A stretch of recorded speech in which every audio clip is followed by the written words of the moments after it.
ಸದ್ಗುರುದೇವಾಯ ನಮಃ. ನಿಷ್ಪಕ್ಷ ಜ್ಞಾನ ಪ್ರಶ್ನೋತ್ತರಿ. ಗುರು ಶಿಷ್ಯರ ಸಂವಾದದಲ್ಲಿ ಕಳೆದ ವಾರ ಸ್ವರ್ಗ, ವೈಕುಂಠ, ಸತ್ಯಲೋಕ ಮುಂತಾದವುಗಳ ಬಗ್ಗೆ ಗುರುಗಳನ್ನ ಕೇಳಿದಾಗ ಗುರುಗಳು ಹೇಳ್ತಾರೆ, ಇದ್ರ ಬಗ್ಗೆ ಕಲ್ಪನೆ ಕಥೆಗಳನ್ನ ಯಾರು ಬೇಕಾದ್ರೂ ಕಟ್ಬೋದು. ಅದನ್ನ ಹೆಂಗ್ ಕಟ್ಟಿದ್ದಾರೆ, ಸ್ವರ್ಗಲೋಕ ಕಂಡವ್ರು ಯಾರು, ಯಾರು ಬಂದು ಹೇಳಿಲ್ಲ, ಆದ್ರೂ ಅದನ್ನ ನಾವು ಹೆಂಗ್ ನಂಬ್ಕೊಂಡಿದೀವಿ ಒಂದು ಮೂಢತೆಯಿಂದ ಅಂತ ಹೇಳಿದ್ರೆ ಅದನ್ನ ಒಂದು ಉದಾಹರಣೆ ಸಮೇತ ಹೇಳಿದ್ದಾರೆ. ಒಬ್ಬ ವ್ಯಕ್ತಿ ರಾತ್ರಿ ಒಬ್ಬಂಟಿಯಾಗಿ ಮಲಗಿರುವಾಗ ಮೂಗನ್ನ ಅವನ ಶತ್ರು ಬಂದು ಯಾರೋ ಕತ್ತರಿಸಾಕ್ಬಿಡ್ತಾನೆ. ನಾವು ಹೆಂಗ್ ನಂಬಿದೀವಿ ಅನ್ನೋದಕ್ಕೆ ಉದಾಹರಣೆ ಕೊಡ್ತಿದ್ದಾರೆ. ಆ ವ್ಯಕ್ತಿ ಏನ್ ಮಾಡ್ತಾನೆ ಅಂತ ಹೇಳಿದ್ರೆ, ಮೂಗನ್ನ ಕಟ್ ಮಾಡ್ಕೊಂಡಿರೋದನ್ನ ಜನಕ್ಕೆ ತೋರ್ಸಕ್ಕಾಗಲ್ಲ, ಅದನ್ನ ಒಂದು ಒಳ್ಳೆ ಕಾರಣ ಹೇಳಿ ಅದು ನಾವು ಅದನ್ನ ಯಾಕಾಯ್ತು ಅನ್ನೋದನ್ನ ತಪ್ಪಿಸ್ಬೋದು. ಅಥವಾ ನನ್ನ ಜೊತೆಗೆ ಇನ್ನೊಬ್ರನ್ನ ಆತರ ಮೂಗ್ ಕಟ್ ಮಾಡಿಸ್ಕೊಳ್ಳೋರು ಇದ್ರೆ ಅದು ನಂದು ಅಷ್ಟು ದೊಡ್ಡ ವಿಷಯ ಆಗಲ್ಲ ಅನ್ನೋ ತರ ಅವನು ಏನ್ ಮಾಡ್ತಾನೆ ಅಂತ ಹೇಳಿದ್ರೆ, ಅವನು ಜನಕ್ಕೆ ಹೇಳ್ತಾನೆ, ನಾನು ಯಾಕೆ ಮೂಗ್ ಕಟ್ ಮಾಡ್ಕೊಂಡಿದ್ದೀನಿ ಅಂತ ಹೇಳಿದ್ರೆ, ಕೃಷ್ಣ ಪರಮಾತ್ಮ ನನ್ನ ಕನ್ಸಲ್ ಬಂದು ಒಂದ್ಸರಿ ನನ್ನ ನೋಡೋದಿಕ್ಕೆ ನಿನ್ ಮೂಗೆ ಅಡ್ಡ, ನೀನ್ ಏನ್ ಮಾಡು ಅದನ್ನ ಕಟ್ ಮಾಡ್ಕೊಂಡ್ಬಿಡು, ನಾನು ನಿನ್ನ ಕಾಣಿಸ್ತೀನಿ ಅಂತ ಹೇಳ್ದ. ಅದಕ್ಕೆ ನಾನು ಮೂಗ್ ಕಟ್ ಮಾಡ್ಕೊಂಡಿದ್ದೀನಿ ಅಂತ ಒಂದು ಸಣ್ಣ ರಾಜ್ಯದಲ್ಲಿದ್ದ ಒಬ್ಬ ವ್ಯಕ್ತಿ ಆ ರಾಜ್ಯದ ಜನರಿಗೆಲ್ಲ ಹೇಳ್ತಾನೆ ಹಂಗಂತ. ಆ ಜನರು ಏನ್ ಮಾಡ್ತಾರೆ, ಓ ಹೌದೇನೋ, ನಮಗೂ ಕೂಡ ಮೂಗು ಅಡ್ಡ ಇರ್ಬೋದೇನೋ, ನಾವು ಕಟ್ ಮಾಡಿಸ್ಕೊಂಡ್ಬಿಟ್ರೆ ನಮ್ಗೂನು ಕೃಷ್ಣ ಕಾಣಿಸ್ತಾನೆ, ದೇವ್ರು ಕಾಣಿಸುತ್ತೆ ಅಂತೇಳಿ ಅವ್ನ ಹಿಂದೆ ಬಿದ್ದು ಏನ್ ಮಾಡ್ತಾರೆ, ಅವ್ನು ಹೇಳ್ದಂಗೆ ಮೂಗಡ್ಡಿ ನಮ್ಗೆ ಅಂತೇಳಿ ಉಸಿರಾಟಕ್ಕೆ, ಸಂಗೀತಕ್ಕೆ, ಕೃಷ್ಣ ಮಾಡೋ ಲೀಲೆಗಳಿಗೆ, ಅವ್ನ್ ಮಾಡೋ ಹಾಡು, ಸಂಗೀತ, ಅವಕ್ಕೆಲ್ಲದಕ್ಕೂ ಮೂಗೆ ಅಡ್ಡ ನಮ್ಗೆ ಅಂತೇಳಿ ಜೈ ಕೃಷ್ಣ, ಜೈ ಹರೇ ಹರೇ ಅಂತ ಎಲ್ಲ ಹೇಳಕ್ಕೆ ತೊಂದರೆ ಆಗುತ್ತೆ, ಅದು ನಿಜ ಅಂತೇಳಿ ಎಷ್ಟೊಂದ್ ಜನ ಆ ರಾಜ್ಯದಲ್ಲಿ ಮುಕ್ಕಾಲ್ದಾಗ ಜನ ಮೂಗನ್ನ ಕಟ್ ಮಾಡ್ಕೊಂಡ್ಬಿಡ್ತಾರೆ.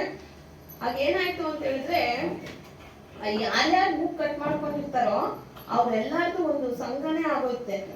ಆ ಸಂಘದ ಹೆಸರು ನಾರಾಯಣ ದರ್ಶಿ ಅಂತ ಇಟ್ಕೊಂಡು ಏನ್ ಮಾಡ್ತಾರೆ, ಇನ್ನ ದಿನ ಭಕ್ತಿ ಭಜನೆ ಎಲ್ಲ ಮಾಡೋದು. ಉಳಿದ ಜನಗಳು ಕೂಡ ಕೇಳಿದ್ರೆ, ಹೌದು ನಮ್ಗೆ ಕೃಷ್ಣ ಕಾಣಿಸ್ತಾನೆ ಈ ಭಜನೆಯಿಂದ, ಅಂದ್ರೆ ಮೂಗ್ ಕಟ್ ಮಾಡ್ಕೊಂಡೆ ಭಜನೆ ಮಾಡ್ಬೇಕು ಅಂತೆಲ್ಲ ದೊಡ್ಡ ಪ್ರಚಾರ ಮಾಡಿ ರಾಜ್ಯಕ್ಕೆಲ್ಲ ಹಬ್ಬಿಸ್ಬಿಡ್ತಾರೆ. ಆಗ ಎಲ್ಲಾ ಜನರು ಏನ್ ಮಾಡ್ತಾರೆ, ಅಯ್ಯೋ ಇರ್ಬೋದೇನೋ, ನಾವು ದೇವ್ರನ್ನ ನೋಡ್ಬೇಕು ಅಂತ ಹೇಳಿದ್ರೆ, ಪ್ರತ್ಯಕ್ಷ ಪರಮಾತ್ಮನ ದರ್ಶನ ಮಾಡ್ಬೇಕು ಅಂತ ಹೇಳಿದ್ರೆ ನಾವು ಮೂಗನ್ನ ಕಟ್ ಮಾಡಿಸ್ಕೋಬೇಕೇನೋ ಅಂತೇಳಿ ದಿನನಿತ್ಯ ಒಂದೊಂದು ಟೈಮ್ ಅನ್ನ ನೋಡಿ, ಇದು ಒಳ್ಳೆ ದಿನ, ಇದು ಸಪ್ತಮಿ ದಿನ ಅಂತೆಲ್ಲ ಹೇಳಿ ಎಷ್ಟೋ ಅರ್ಧ ಮುಕ್ಕಾಲ್ ಭಾಗ ರಾಜ್ಯದ ಜನಕ್ಕೆಲ್ಲ ಮೂಗನ್ನ ಕಟ್ ಮಾಡಿ ಅವ್ರದೇ ಒಂದು ಸಂಘ ಮಾಡಿ ದೊಡ್ಡ ದೊಡ್ಡ ಮನೆಗಳೆಲ್ಲ ಕಟ್ಸಿ ಅವರೇ ಒಂದು ದೊಡ್ಡ ಗುರು. ಫಸ್ಟ್ ಯಾರು ಕಟ್ ಮಾಡ್ಕೊಂಡ ಮೂಗು ಅವನೇ ರಾಜ ಆಗಿ ಅವರೇ ಒಂದು ದೊಡ್ಡ ಸಂಸ್ಥೆನೇ ಓಪನ್ ಮಾಡಿ ಅವರೇ ಒಂದು ಎಲ್ಲಾನು ಅವರೇ ಆವರಿಸ್ಕೊಂಡ್ಬಿಡ್ತಾರೆ. ಇದೆಲ್ಲ ಆ ದೇಶದ ರಾಜನ್ಗೆ ಕಾಲಕ್ರಮೇಣ ಗೊತ್ತಾಯ್ತೆ, ಏನಿದು ಎಲ್ಲಾರು ಮೂಗಿ ತರ ಕಟ್ ಮಾಡ್ಕೊತಿದಾರಲ್ಲ ಅಂತ. ಅವ್ನು ದೇವ್ರು ಕಾಣ್ಬೇಕು ಅಂದ್ರೆ ಮೂಗು ಅಡ್ಡ, ಅದರಿಂದ ಕಟ್ ಮಾಡ್ಕೋಬೇಕು ಅಂತ ಅವ್ನು ರಾಜನ್ಗೂ ಹೇಳಿ ಅವನು ಒಪ್ಕೊಂಡು ಅವನು ಏನ್ ಮಾಡ್ತಾನೆ, ಕಟ್ ಮಾಡ್ಕೊಳ್ಳೋದಕ್ಕೆ ರೆಡಿ ಆಗುತ್ತಾನೆ. ಆದ್ರೆ ಅಲ್ಲಿ ಹಳೆ ಮಂತ್ರಿ ಒಬ್ಬ ಇರ್ತಾನೆ, ಆ ಮಂತ್ರಿಯ ಮಗ ರಾಜನ ಈಗಿನ ಮಂತ್ರಿ ಆಗಿರ್ತಾನೆ. ಇದು ಎಲ್ಲ ಸೇರಿ ಆ ಗುರುಗಳ ಹತ್ರ ಹೋಗಿ ರಾಜನ ಮೂಗು ತೆಗೆಸೋ ದಿನವನ್ನ ಫಿಕ್ಸ್ ಮಾಡ್ತಾರೆ. ಆ ದಿನ ಆ ಮಂತ್ರಿ ಇರ್ತಾನಲ್ಲ, ಅವನು ಅವ್ರ ಅಪ್ಪಂಗೆ ಹೋಗಿ ಹೇಳ್ತಾನೆ, ಈ ತರ ನಮ್ಮ ರಾಜರು ಕೂಡ ದೇವ್ರನ್ನ ನೋಡ್ಬೇಕು ಅಂತೇಳಿ ಮೂಗನ್ನ ಕಟ್ ಮಾಡಿಸ್ಕೊಳ್ಳೋದಕ್ಕೆ ರೆಡಿ ಆಗ್ಬಿಟ್ಟಿದ್ದಾರೆ, ಒಂದು ಪಂಚಮಿ ದಿನ ಗುರುವಾರ ಫಿಕ್ಸ್ ಆಗಿದೆ ಅಪ್ಪ ಅಂತ ಹೋಗಿ ಹೇಳ್ತಾರೆ. ಆಗ ಆ ಮಂತ್ರಿಗೆ, ಅಯ್ಯೋ ಇದ್ರಲ್ಲಿ ಏನೋ, ಅವ್ನು ಮೊದಲೇ ಮಂತ್ರಿ ಅಲ್ವಾ, ಹಳೆ ಮಂತ್ರಿ, ಬುದ್ಧಿವಂತ ಮಂತ್ರಿ ಆಗಿರೋದ್ರಿಂದ ಸ್ವಲ್ಪ ತಿಳುವಳಿಕೆ ತಗೊಂಡು ಯೋಚನೆ ಮಾಡ್ತಾರೆ. ನಮ್ಮ ರಾಜರು ಮೂಗು ತೆಗೆಸ್ಕೊಳ್ಳೋದಕ್ಕೂ ಮೊದ್ಲೇ ಫಸ್ಟ್ ನಾನು ಆ ಗುರುಗಳನ್ನ ಮೀಟ್ ಮಾಡ್ಬೇಕು, ನೋಡ್ಬೇಕು ನಾನು ಅಂತ ಹೇಳ್ತಾರೆ. ಸರಿ ಅಂತ ಹೇಳ್ಬಿಟ್ಟು ಮೊದ್ಲು ಕಟ್ ಮಾಡ್ಕೊಂಡು ರಾಜನಾಗಿ ಮೆರೀತಿದ್ನಲ್ಲ ಮೂಗು, ಆ ಗುರುಗಳ ಹತ್ರ ಹಳೆ ಮಂತ್ರಿ ಆ ದರ್ಬಾರಲ್ಲಿ ಹೋಗಿ ಕೇಳ್ತಾನೆ ಏನಿದೆಲ್ಲ ಅಂತ. ಅವಾಗ ಅವ್ರು ಹೇಳ್ತಾರೆ, ನಾವು ಮೂಗ್ ಕಟ್ ಮಾಡ್ಕೊಂಡಿರೋದ್ರಿಂದ ನಮ್ಗೆಲ್ಲರಿಗೂ ದೈವ ಕಾಣಿಸ್ತಾ ಇದೆ, ನಾವೆಲ್ಲರೂ ತುಂಬಾ ಆನಂದವಾಗಿದ್ದೀವಿ, ತುಂಬಾ ಖುಷಿಯಾಗಿದ್ದೀವಿ. ಇದೆಲ್ಲ ಕೇಳಿದ್ರಿಂದ ರಾಜರು ಸಹ ಮೂಗನ್ನ ಕಟ್ ಮಾಡ್ಕೊಳ್ಳೋದಕ್ಕೆ ಒಪ್ಕೊಂಡಿದ್ದಾರೆ. ಅವ್ರಿಗೆ ದಿನ ಫಿಕ್ಸ್ ಮಾಡಿದೀವಿ, ಪಂಚಮಿ ಗುರುವಾರದ ದಿನ ಗುರುಗಳ ಮೂಗನ್ನ ಕಟ್ ಮಾಡೋದಕ್ಕೆ ಅಂತ ಹೇಳ್ತಾನೆ. ಆ ಮಂತ್ರಿಗೆ ಅಯ್ಯೋ ನಮ್ಮ ರಾಜ್ಯದಲ್ಲಿ ರಾಜನೇ ಮೂಗ್ ಕಟ್ ಮಾಡ್ಕೊಂಡ್ರೆ ಹೆಂಗೆ ಇದು, ಏನೋ ಇರ್ಬೇಕಿದ್ರಲ್ಲಿ ಅಂತೇಳಿ, ಇಲ್ಲ ನಾನು ಹಳೆ ಮಂತ್ರಿ ಅಲ್ವಾ, ನನ್ ವಯಸ್ಸಾಗಿದೆ, ಪರವಾಗಿಲ್ಲ, ನಾನ್ ಸತ್ರು ಪರವಾಗಿಲ್ಲ, ನಮ್ ರಾಜರಿಗೂ ಕಟ್ ಮಾಡ್ಕೊಳ್ಳೋದಕ್ಕೂ ಮೊದ್ಲೇ ಫಸ್ಟ್ ನನಗೆ ಮೂಗನ್ನ ಕಟ್ ಮಾಡಿ ನಾನು ಅದನ್ನ ಅನುಭವಿಸಿ ನಾನು ದೇವ್ರನ್ನ ನೋಡಿದ್ಮೇಲೆ ನಮ್ಮ ರಾಜರು ಮೂಗನ್ನ ಕಟ್ ಮಾಡಿಸ್ಕೊಳ್ಳೋದಕ್ಕೆ ನಾನು ಹೇಳ್ತೀನಿ ಅಂತ ಹೇಳ್ತಾನೆ. ಆಗ ಹೌದಾ ಸರಿ, ಫಸ್ಟ್ ನಿನಗೆ ಮಾಡ್ತೀನಿ ಅಂತೇಳಿ ಆ ಗುರುಗಳು ಏನ್ ಮಾಡ್ತಾರೆ, ಫಸ್ಟ್ ರಾಜನಿಗೆ ದಿನ ನಿಗದಿಯಾದ ದಿನದಲ್ಲೂ ಈ ಮಂತ್ರಿಯ ಮೂಗನ್ನ ಕಟ್ ಮಾಡೋದಕ್ಕೆ ರೆಡಿ ಮಾಡ್ತಾರೆ. ಆಗ ಇವನು ಏನ್ ಮಾಡ್ತಾನೆ ಮಂತ್ರಿ, ನಾನು ಕಟ್ ಮಾಡಿಸ್ಕೋಬೇಕು ಅಂತ ಹೇಳಿದ್ರೆ ನನ್ನ ಜೊತೆ ಸೇನೆ, ನಮ್ಮ ಹತ್ರ ಏನೆಲ್ಲ ದಂಡ ನಾಯಕರು ಯಾರೆಲ್ಲ ಇರ್ತಾರೋ ಅವರೆಲ್ಲ ಬರ್ಬೇಕು ಅಂತ ಹೇಳ್ತಾನೆ.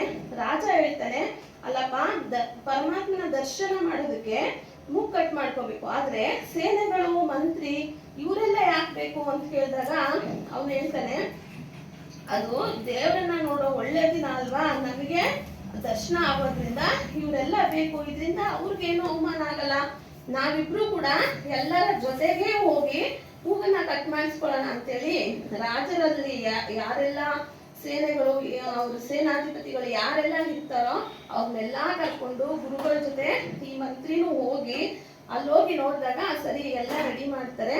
ಅಲ್ಲಿ ಏನ್ ಹೇಳ್ತಾರೆ ಅಂತ ಹೇಳಿದ್ರೆ, ಮೂಗ್ನ ಮಂತ್ರಿಗೆ ಕಟ್ ಮಾಡ್ಬಿಟ್ಟು, ನೋಡು ಇದು ಮೂಗ್ ಕಟ್ ಮಾಡಿರೋದ್ರಿಂದ ದೇವ್ರು ಕಾಣ್ತಾನೆ ಅಂತ ನಾವೆಲ್ಲ ಹೇಳ್ತಾ ಇದೀವಿ, ಯಾಕೆ ಅಂತಿಲ್ಲ ಕಾಣಲ್ಲ, ಆದ್ರೆ ನಾವು ಕಾಣಲ್ಲ ಅಂತ ಹೇಳಿದ್ರೆ ಏನ್ ಮಾಡ್ತಾರೆ, ನಮ್ಮನ್ನ ಪೆದ್ರು ಅಂತ ತಿಳ್ಕೊಂಡ್ಬಿಡ್ತಾರೆ.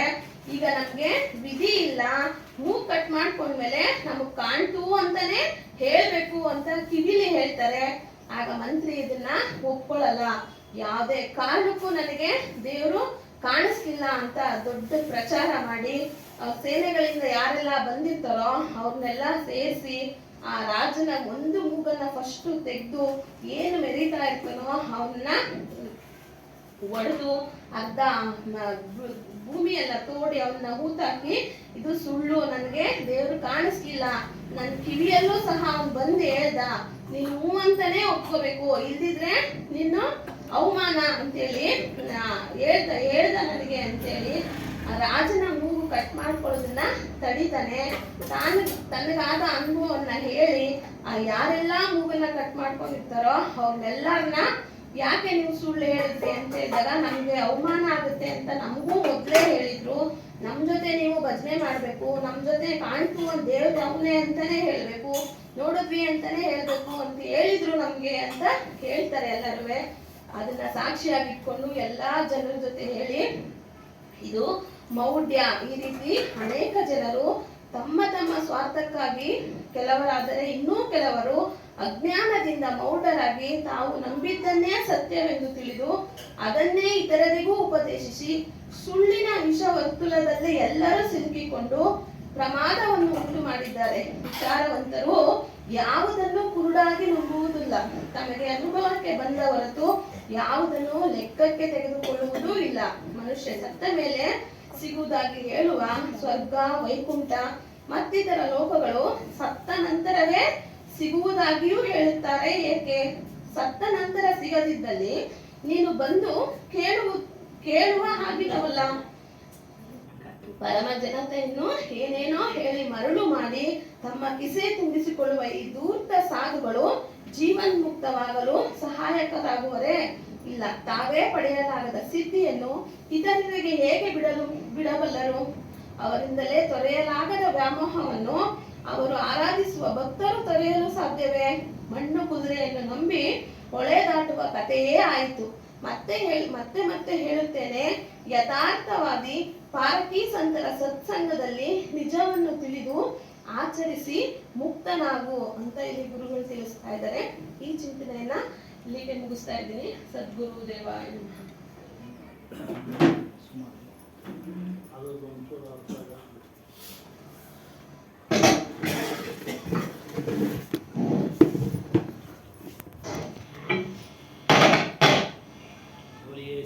ಸತ್ಯನಾಮಾದಿಕವೇ ಸಾಹೇಬ ಕೀ ಪೂಜ್ಯರು ಪ್ರಾತಸ್ಮರಣೀಯ ಸದ್ಗುರುಗಳಾದ ಸದ್ಗುರು ಶ್ರೀ ರಾಮದಾಸ್ ಸಾಹೇಬರ ಚರಣಗಳಿಗೆ, ಮಾತಾಜಿಯವರ ಚರಣಗಳಿಗೆ, ನೆರೆದಿರುವ ಎಲ್ಲ ಮಾನ್ಯರಿಗೆ, ಭಕ್ತಿ ಮಾತೆಯರಿಗೆ ಒಂದು ಮುಕ್ತ ಸತ್ಸಂಗ ಕಾರ್ಯಕ್ರಮ. ಅದರ ಅರ್ಥ ಅಷ್ಟೇ, ದೇವರು ಕಾಣದೇ ಇದ್ದರೂ ಕೂಡ ದೇವರು ಕಾಣಿಸಿದ ನನಗೆ ಅನ್ನೋದನ್ನ ವಿಚಾರವನ್ನ ಒಂದು ಕಥೆ ರೂಪದಲ್ಲಿ ತಿಳಿಸಿದ್ದಾರೆ. ಒಂದು ಕಥೆ ರೂಪದಲ್ಲಿ ಏನು, ಒಬ್ಬನಿಗೆ ಯಾರೋ ಒಬ್ಬ ವ್ಯಕ್ತಿ ಶತ್ರು ಆಗದೆ ಇರೋನು ಬಂದು ರಾತ್ರಿ ವೇಳೆ ಮೂಗು ಕಟ್ ಮಾಡ್ಕೊಂಡು ಹೊರಟು. ಹೆಚ್ಚು ಕಟ್ ಮಾಡ್ಕೊಂಡು ಹೋದ್ಮೇಲೆ ಹೆಚ್ಚು ಆಗುತ್ತೆ. ನೋಡ್ತಾನೆ, ಏನು ಮಾಡೋದು, ಮೂಗಿಲ್ಲದೆ ಹೆಂಗೆ ಓಡಾಡೋದು, ಎಲ್ಲ ಯಾರನ್ನ ಕೇಳಿದ್ರೆ ಏನು ಹೇಳೋದು. ಹಾಗೇನು ಮಾಡ್ತಾನೆ, ಅವನು ಚಿಂತನೆ ಮಾಡ್ತಾನೆ, ಇದಕ್ಕೊಂದು ಮಾರ್ಗ ಸಿಗುತ್ತೆ. ಏನು, ಈ ರೀತಿ ಯೋಚನೆ ಮಾಡ್ತಾರೆ. ನನಗೆ ಕೃಷ್ಣ ಪರಮಾತ್ಮನು ಕನಸಿನಲ್ಲಿ ಬಂದು ಹೇಳ್ದ, ನಾನು ಕಾಣಿಸ್ಕೊಳ್ತಾ ಇದ್ದೀನಿ, ನೀನು ಮೂಗು ಅಡ್ಡ ಇರೋದ್ರಿಂದ ನೀನು ನನ್ನನ್ನು ನೋಡೋಕ್ಕಾಗ್ತಾ ಇಲ್ಲ ಅಂತ ಅವನೇ ಯೋಚನೆ ಮಾಡ್ಕೊಂಡು ಆ ಕಥೆನ ಜನಗಳಿಗೆ ಹೇಳ್ತಾರೆ. ಬೆಳಿಗ್ಗೆ ಎದ್ದೊಳ್ತಾನೆ, ಯಾಕೆ, ರಾತ್ರಿ ನನಗೆ ಕೃಷ್ಣ ಬಂದ ಕನಸಿನಲ್ಲಿ, ನೀನ್ ಮೂಗು ಅಡ್ಡ ಇರೋದ್ರಿಂದ ನೀನು ನನ್ನ ನೋಡಕ್ ಆಗ್ತಾ ಇಲ್ಲ ಅಂದಾಗ ಅದಕ್ಕೆ ನಾನು ಕಟ್ ಮಾಡ್ಕೊಂಡ್ಬಿಟ್ಟಪ್ಪ. ಆಮೇಲೆ ನನಗೆ ಕೃಷ್ಣ ಚೆನ್ನಾಗಿ ಕಾಣಿಸ್ತಾ ಅಂತ ಹೇಳ್ದ. ಇರ್ತಾರಲ್ಲ ಜನ ಮೂಢನಂಬಿಕೆ ಇರೋರು, ನಾವು ನೋಡೋಣ ಅಂತೇಳಿ ಒಬ್ಬನ್ ಬಂದ, ಕಟ್ ಮಾಡಿದ್ಮೇಲೆ ಹೇಳ್ತಾನೆ, ಹೋಗ್ ಮೂಗು ಮತ್ತೆ ಬರಲ್ಲ, ಕೃಷ್ಣನಂತೂ ಕಾಣೋದೇ ಇಲ್ಲ. ಮೂಗು ಮತ್ತೆ ಬರಲ್ಲ, ಕೃಷ್ಣನಂತೂ ಕಾಣೋದೇ ಇಲ್ಲ. ಕೃಷ್ಣ ಕಾಣಿಸ್ತಾ ಅಂತ ನೀನು ನನ್ನಾಗೆ ಕುಣಿ. ಹೀಗೆ ಒಬ್ರಿಂದ ಒಬ್ರು ಕುರಿ, ಒಂದ್ ಕುರಿ ನಡ್ಕೊಂಡು ಹೋಗಲ್ಲ ಕುರ್ಬಾ, ಎಲ್ಲಾ ಕುರಿಗಳನ್ನ ನಡ್ಕೊಂಡು ಹೋಗಲ್ಲ, ಒಂದೇ ಕುರಿ ನಡ್ಕೊಂಡು ಹೋಗೋದು. ಅದ್ರ ಕಿವಿ ಹಿಡಿದೋ ಮತ್ತೊಂದು ಅದರಿಂದ ಅದಕ್ಕೆ ಕುರಿಗಳು ಅಂತ ಹೇಳೋದು ಜನಗಳನ್ನ. ಹಂಗೆ ಎಲ್ಲರೂ ಹಿಂಬಾಲಿಸಿ ಆ ಕಿವಿ ವಿಚಾರ ರಾಜನ ಕಿವಿಗೆ ಮುಟ್ಟುತ್ತೆ. ನಾನು ದೇವ್ರ ದರ್ಶನ ಮಾಡ್ಬೇಕಲ್ಲ, ಮೂಗು ಕಟ್ ಮಾಡಿಸ್ಕೊಂಡು ಗುರುಗಳ ಕೈನಲ್ಲಿ ಅಂತ ಚಿಂತನೆ ಮಾಡ್ತಾನೆ. ಚಿಂತನೆ ಮಾಡಿದಾಗ ಈ ವಿಚಾರ ಹಳೆ ಮಾಜಿ ಮಂತ್ರಿ ಅವನು ಬಹಳ ಚುರುಕು ಬುದ್ಧಿ, ಆತನ ಕಿವಿ ಹೋಗುತ್ತೆ, ಮುಟ್ಟುತ್ತೆ. ಅವನು ಯೋಚನೆ ಮಾಡ್ತಾನೆ, ರಾಜನ ಮೂಗು ಕಟ್ ಮಾಡಿಸ್ಕೊಂಡ್ಮೇಲೆ ಅವಲಕ್ಷಣ, ಅಲ್ಲಿ ಕುಳಿತುಕೊಳ್ಳೋ ರಾಜನ ಒಂದು ಸಿಂಹಾಸನದ ಮೇಲೆ ಕುಳಿತುಕೊಳ್ಳೋಕ್ಕೆ ಯೋಗ್ಯನಲ್ಲ, ಅರ್ಹನಲ್ಲ, ಇದರಲ್ಲಿ ಏನೋ ಮೋಸ ಇದೆ ಅಂತ ಹೇಳ್ಬಿಟ್ಟು ಮೊದಲು ಬಂದು ಹೇಳ್ತಾನೆ ರಾಜನಿಗೆ, ಸ್ವಾಮಿ ನನಗೆ ವಯಸ್ಸಾಗ್ಬಿಟ್ಟಿದೆ, ಫಸ್ಟ್ ನಾನು ದೇವರು ನೋಡ್ತೀನಿ, ಆಮೇಲೆ ನೀವು ನೋಡಿ. ರಾಜ, ಹೌದೌದು ನೀವು ವಯಸ್ಸಾಗ್ತಿದ್ದೀರಿ, ನಾಳೆ ಟಿಕೆಟ್ ತಗೊಂಡ್ಬಿಡ್ತೀರಾ, ಇವತ್ತು ನೋಡ್ಬಿಡು ಹೋಗಿ ನೀವು ಎಲ್ಲ ನಾವು ಸೇರಿಸ್ಕೊಂತ ಇರೋದು. ಹಂಗೆ ಹೇಳ್ತಾನೆ, ಹಾಗೆ ಹೇಳ್ಕೊಂಡು ಕಳಿಸ್ತಾನೆ. ಅವನು ಹೇಳ್ತಾನೆ, ನನ್ನ ಜೊತೆ ಕೆಲವರು ರಾಜಭಟ್ರು ಎಲ್ಲ ಬೇಕು. ಏನಕ್ಕೆ ಅಂತ ಕೇಳಿದಾಗ, ಇಲ್ಲಿ ಸಹಾಯಕ್ಕೆ ಏನಕ್ಕೆ ಬೇಕಾಗುತ್ತೆ ಅಂತೇಳಿ ಮುಫ್ತಿ ಗುಪ್ತವಾಗಿ ಆ ಡ್ರೆಸ್ನಲ್ಲಿ ಹೋಗಲ್ಲ, ಮುಫ್ತಿನಲ್ಲಿ ಹೋಗ್ತಾನೆ, ಅವನನ್ನ ಭೇಟಿ ಮಾಡ್ತಾನೆ. ಅವನು ನಿಗದಿ ಫಿಕ್ಸ್ ಆಗುತ್ತೆ, ಮೂಗು ಕಟ್ ಮಾಡೋದು. ಅವ್ರಿಗೂ ಹೇಳ್ತಾನೆ, ವೃದ್ಧ ಮಂತ್ರಿಗೂ ಕಟ್ ಮಾಡ್ಬಿಟ್ಟ ಹೇಳ್ತಾನೆ, ಹೋದ್ ಮೂಗು ಮತ್ತೆ ಬರಲ್ಲ, ದೇವರಂತೂ ಕಾಣಲ್ಲ, ನೀನು ನನ್ನ ಹಾಗೆ ಕುಣಿ, ಇದೇ ಗುಟ್ಟು. ಆವಾಗ ಅವನು ಇದು ಮೋಸ ಅಂತೇಳಿ ಎಲ್ಲರನ್ನು ಕರೆದು ಬಂಧಿಸಿ ರಾಜನ ಮುಂದೆ ನಿಲ್ಲಿಸ್ತಾನೆ. ಇದು ಕತೆ. ಅಂದ್ರೆ ಈ ರೀತಿಯಾಗಿ ಜನಗಳೆಲ್ಲ ಹಿಂದಿಂದೆ ಏನು ಮೋಕ್ಷ, ಇದು ಏನು ಸ್ವರ್ಗಲೋಕ, ಕೈಲಾಸ, ವೈಕುಂಠ ಇತ್ಯಾದಿ ವಿಚಾರಗಳಿಗೆ ಹೋಲಿಕೆ ಮಾಡಿ ಒಂದು ಕತೆ. ಅದೇ ಹೇಳಿದ್ರು, ಹೋಗಿದವ್ರು ಯಾರು ಬಂದು ವಾಪಸ್ಸು ನಾನು ಹೋಗಿದ್ದೀನಪ್ಪ ಅಂತೇಳಿ ಅವ್ರ ತಂದೆ ತಾಯಿ ಮಕ್ಕಳಿಗೆ ಏನಾದ್ರು ಬಂದು ಹೇಳಿದ್ರ, ನಾನು ಇಂಥ ಲೋಕದಲ್ಲಿ ಇದ್ದೀನಿ, ಸ್ವರ್ಗದಲ್ಲಿ ಇದ್ದೀನಿ, ವೈಕುಂಠದಲ್ಲಿ ಇದ್ದೀನಿ, ಕೈಲಾಸದಲ್ಲಿ ಇದ್ದೀನಿ, ಏನಾದ್ರು ಯಾರಾದ್ರೂ ಹೇಳಿದಾರ? ಈ ತರ ಕಲ್ಪನೆಗಳನ್ನ ಸೃಷ್ಟಿ ಮಾಡೋದಕ್ಕೆ ಇದು ಉದಾಹರಣೆ ಮೂಲಕ, ಕತೆ ಮೂಲಕ ತಿಳಿಸ್ತಾರೆ. ಬೋಲಿಯೇ ಶ್ರೀ ಸತ್ಯನಾಮಾಲಿ ಕಬೀರ್ ಸಾಹೇಬ್ ಕಿ ಜೈ. ಈ ವಿಚಾರ ಬಣ್ಣ, ಜ್ಞಾನಕ್ಕೆ ಬಣ್ಣ, ಜಡ ವಸ್ತುಗಳಿಗೆ ಬಣ್ಣ, ಗುಣ, ಧರ್ಮ ಇವುಗಳ ವಿಚಾರ. रंग ही ते रंग उपजे सब रंग देखा एक, कौन रंग है जीव का ताकु करहु विवेक. ಇದರ ಅರ್ಥ ತಿಳಿಸ್ತಾ ಇದ್ದಾರೆ. ಸಫೇದ್ ಚೂನ, ಸುಣ್ಣ ಏನು ಬೆಳ್ಳಿಗಿರುತ್ತೆ, ಅದಕ್ಕೆ ಸ್ವಲ್ಪ ಹಳದಿ ಮಿಕ್ಸ್ ಮಾಡ್ಬಿಡ್ತಾರೆ ಆರತಿ ಮಾಡೋ ಟೈಮ್. ಏನಾಗ್ಬಿಡುತ್ತಮ್ಮ, ನೋಡಿ ಕಲರ್ ಆಗ್ಬಿಡುತ್ತೆ. ಈ ರೀತಿ ಉತ್ಪತ್ತಿ ಆಗ್ಬಿಡುತ್ತೆ. ಆ ಸುಣ್ಣ ಎಲ್ಲಿ ಸಿಗುತ್ತೆ? ಆ ಸುಣ್ಣ ಎಲ್ಲಿ ಸಿಗುತ್ತೆ? ಭೂಮಿಯಲ್ಲಿ. ಅದೇ ರೀತಿಯಾಗಿ ಹಲವಾರು ಬಣ್ಣಗಳ ಗಿಡ ಮರ ಇದೆ ಅಲ್ವಾ? ಏನು ಹೂವುಗಳು ಬಿಡೋದು, ಬಣ್ಣ ಬಣ್ಣದ ಹೂವು ಬಿಡ್ತವೆ, ಅದು ಜಡತತ್ವದ ಲಕ್ಷಣ. ಜಡತತ್ವದ ಲಕ್ಷಣ. ಈ ಶರೀರಗಳು ಅಷ್ಟೇ, ಒಂದೇ ಬಣ್ಣ ಇಲ್ಲ, ಹಲವಾರು ಬಣ್ಣಗಳು ಇದ್ದಾವೆ, ಒಂದೊಂದ್ ಕಡೆ ಒಂದೊಂದು ಬಣ್ಣ ಅಲ್ವಾ? ಇದೆಲ್ಲ ಜಡತತ್ವದ ಲಕ್ಷಣ.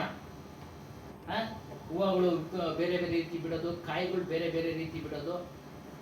ಈ ಹುಬ್ಳಿ ಧಾರವಾಡದ ಕಡೆ ಹೋಗ್ಬೇಕು, ಎಲ್ಲ ಕಪ್ಪು ಮಣ್ಣು, ಇಲ್ಲಿ ಕೆಂಪು ಮಣ್ಣು, ಇಲ್ಲಿ ಕಪ್ಪು ಮಣ್ಣು. ಆಯಾ ಒಂದು ಏನೊಂದು ಸ್ಥಳದ ಲಕ್ಷಣ. ಒಟ್ಟಾರೆ ಭೂಮಿ ಅದು ಲಕ್ಷಣ. ಒಂದೊಂದ್ ಕಡೆ ಒಂದೊಂದು ಉತ್ಪತ್ತಿ ಆಗ್ತವೆ. ರಾಗಿ ಬೆಳೆಯ ಕಡೆ ರಾಗಿ, ಗೋಧಿ ಬೆಳೆಯ ಕಡೆ ಗೋಧಿ. ಇವೆಲ್ಲ ಜಡತತ್ವದ ಲಕ್ಷಣ. ಇದನ್ನ ಯಾರು ಮಾಡಿಲ್ಲ. ಮತ್ತು ಎಲ್ಲ ಪದಾರ್ಥಗಳು ಕಲರ್ ಆಗವೆ, ಒಂದೇ ಕಲರ್ ಇಂದ ಕೂಡಿಲ್ಲ. ಹಣ್ಣುಗಳು ಕಲರ್ ಆಗವೆ, ರಾಗಿ ಒಂದು ಕಲರು, ಗೋಧಿ ಒಂದು ಕಲರು, ಅಕ್ಕಿ ಒಂದು ಕಲರು. ಯಾವ ರೀತಿ ಜಡದೇಹಗಳು ವಿವಿಧ ಬಣ್ಣಗಳಿಂದ ಕೂಡಿದೆಯೋ ಅದೇ ರೀತಿ ಭೂಮಿಯಿಂದ ಉತ್ಪನ್ನ ಆಗತಕ್ಕಂಥ ಪದಾರ್ಥಗಳು ವಿವಿಧ ಬಣ್ಣಗಳಿಂದ ಕೂಡಿದೆ. ತೊಗರಿ ಬೇಳೆನೆ ಒಂದು ಕಲರು, ಹುಳ್ಳಿಕಾಳೆ ಒಂದು ಕಲರು ಅಲ್ವಾ? ಈ ರೀತಿಯಾಗಿ ಇದು ಜಡತತ್ವದ ಲಕ್ಷಣ. ಇದನ್ನ ಯಾರು ಮಾಡಿಲ್ಲಪ್ಪ, ಇದನ್ನ ಯಾರು ಮಾಡಿಲ್ಲ. ಆದ್ರೆ ಮನುಷ್ಯ ಬದಲಾವಣೆ ಮಾಡ್ಕೊಂಡ. ಏನು ಉದಾಹರಣೆ ಕೊಟ್ಟರು, ಸುಣ್ಣ, ಅದಕ್ಕೆ ಹಳದಿ ಮಿಕ್ಸ್ ಮಾಡಿದ್ರೆ ಕೆಂಪು ಬಣ್ಣ ಆಯ್ತು. ಅದೇ ರೀತಿ ಭೂಮಿಯಲ್ಲಿ ಸಿಗತಕ್ಕಂಥ ವಸ್ತುಗಳಿಂದಲೇ ವಿವಿಧ ಬಣ್ಣಗಳನ್ನು ಮಾಡ್ಕೊಂಡ. ವಿವಿಧ ಬಣ್ಣಗಳ ಪೇಂಟ್ ಅಂಗಡಿಗೆ ಹೋಗಿ ಅದು ಇದು ಮಿಕ್ಸ್ ಮಾಡಿ ಒಂದು ಕಲರ್ ಕೊಡ್ತಾರೆ, ಇದು ಮಿಕ್ಸ್ ಮಾಡಿ ಒಂದು ಕಲರ್ ಕೊಡ್ತಾರೆ. ಅದನ್ನ ಯಾರು ಮಾಡಿಲ್ಲ. ಈ ಎಲ್ಲ ಮನುಷ್ಯನಿಂದ ಆಗಿದ್ದು. ತನಗೆ ಬೇಕಾದ ಹಾಗೆ ಬಣ್ಣಗಳನ್ನ ಬದಲಾಯಿಸಿಕೊಂಡ, ತನಗೆ ಬೇಕಾದ ಹಾಗೆ ವಿಷಯಗಳನ್ನ ಬದಲಾಯಿಸಿಕೊಂಡ. ಪಂಚ ವಿಷಯಗಳು ಹೇಗೆ? ಸಿಹಿ ಒಂದೇ ಪದ, ಹೆಸರು ಒಂದೇ, ವಿವಿಧ ಪದಾರ್ಥಗಳು ಇದಾವೆ. ಜಾಮೂನು, ಲಡ್ಡು, ಜಿಲೇಬಿ, ಜಾಂಗಿರಿ, ಎಷ್ಟು ತರ ಇದಾವೆ, ಎಷ್ಟೋ ತರ. ಆದ್ರೆ ಅದು ಗುಣ ಏನು? ಸ್ವೀಟ್. ಮಾಡ್ಕೊಂಡಿದ್ದ ಯಾರು? ಮನುಷ್ಯ. ಈ ರೀತಿಯಾಗಿ ವಿಷಯಗಳನ್ನ ಬದಲಾವಣೆ ಮಾಡಿಕೊಂಡ. ಇದು ಹೇಗೆ ಗೊತ್ತಾಗ್ತಾ ಇದೆ ನಮ್ಗೆಲ್ಲ ಅಂದ್ರೆ, ಒಬ್ರಿಂದ ಒಬ್ರಿಗೆ ಹರಡುತ್ತಾ ಇದೆ ವಿಚಾರಗಳು. ಹೇಳೋದ್ರಿಂದ ಪ್ರತಿ ಸರಿ ಬೇರೆ ರೀತಿ ಹೇಳ್ತಾರೆ. ಒಟ್ಟಾರೆ ಎಲ್ಲ ವಿಚಾರಗಳು ತಿಳಿಸ್ತಾ ಇದ್ದಾರೆ. ಇಲ್ಲಿ ಉದಾಹರಣೆ ಕೊಡ್ತಾರೆ ನೋಡಿ. ಬಣ್ಣಗಳನ್ನ ಮನುಷ್ಯ ಉತ್ಪತ್ತಿ ಮಾಡ್ದ, ಆದರೆ ಪಂಚ ಜ್ಞಾನೇಂದ್ರಿಯಗಳಲ್ಲಿ ಬೇರೆ ಇದೆ. ಕಣ್ಣು ಕೇವಲ ನೋಡೋದಿಕ್ ಮಾತ್ರ, ಕಣ್ಣು ಕೇಳುತ್ತಾ? ಕಿವಿ ಕೇಳೋದಿಕ್ ಮಾತ್ರ, ನೋಡುತ್ತಾ? ಅಲ್ಲೇ ಮೂಗು ವಾಸನೆ ತೆಗೆದುಕೊಳ್ಳುತ್ತೆ, ಊಟ ಮಾಡುತ್ತಾ? ಇಲ್ಲ. ನಾಲಿಗೆ ರುಚಿ ನೋಡುತ್ತೆ, ಕೇಳುತ್ತಾ? ಅದು ಕಿವಿ ನೋಡಿ, ಒಂದಕ್ಕೊಂದು ಸಂಬಂಧನೇ ಇಲ್ಲ. ಹೀಗೆ ಈ ಪಂಚ ಜ್ಞಾನೇಂದ್ರಿಯಗಳು ಒಂದಕ್ಕೊಂದು ಸಂಬಂಧ ಇಲ್ಲ. ಅವುಗಳ ಕೆಲಸ ಅವುಗಳು ಮಾಡ್ತಾವೆ.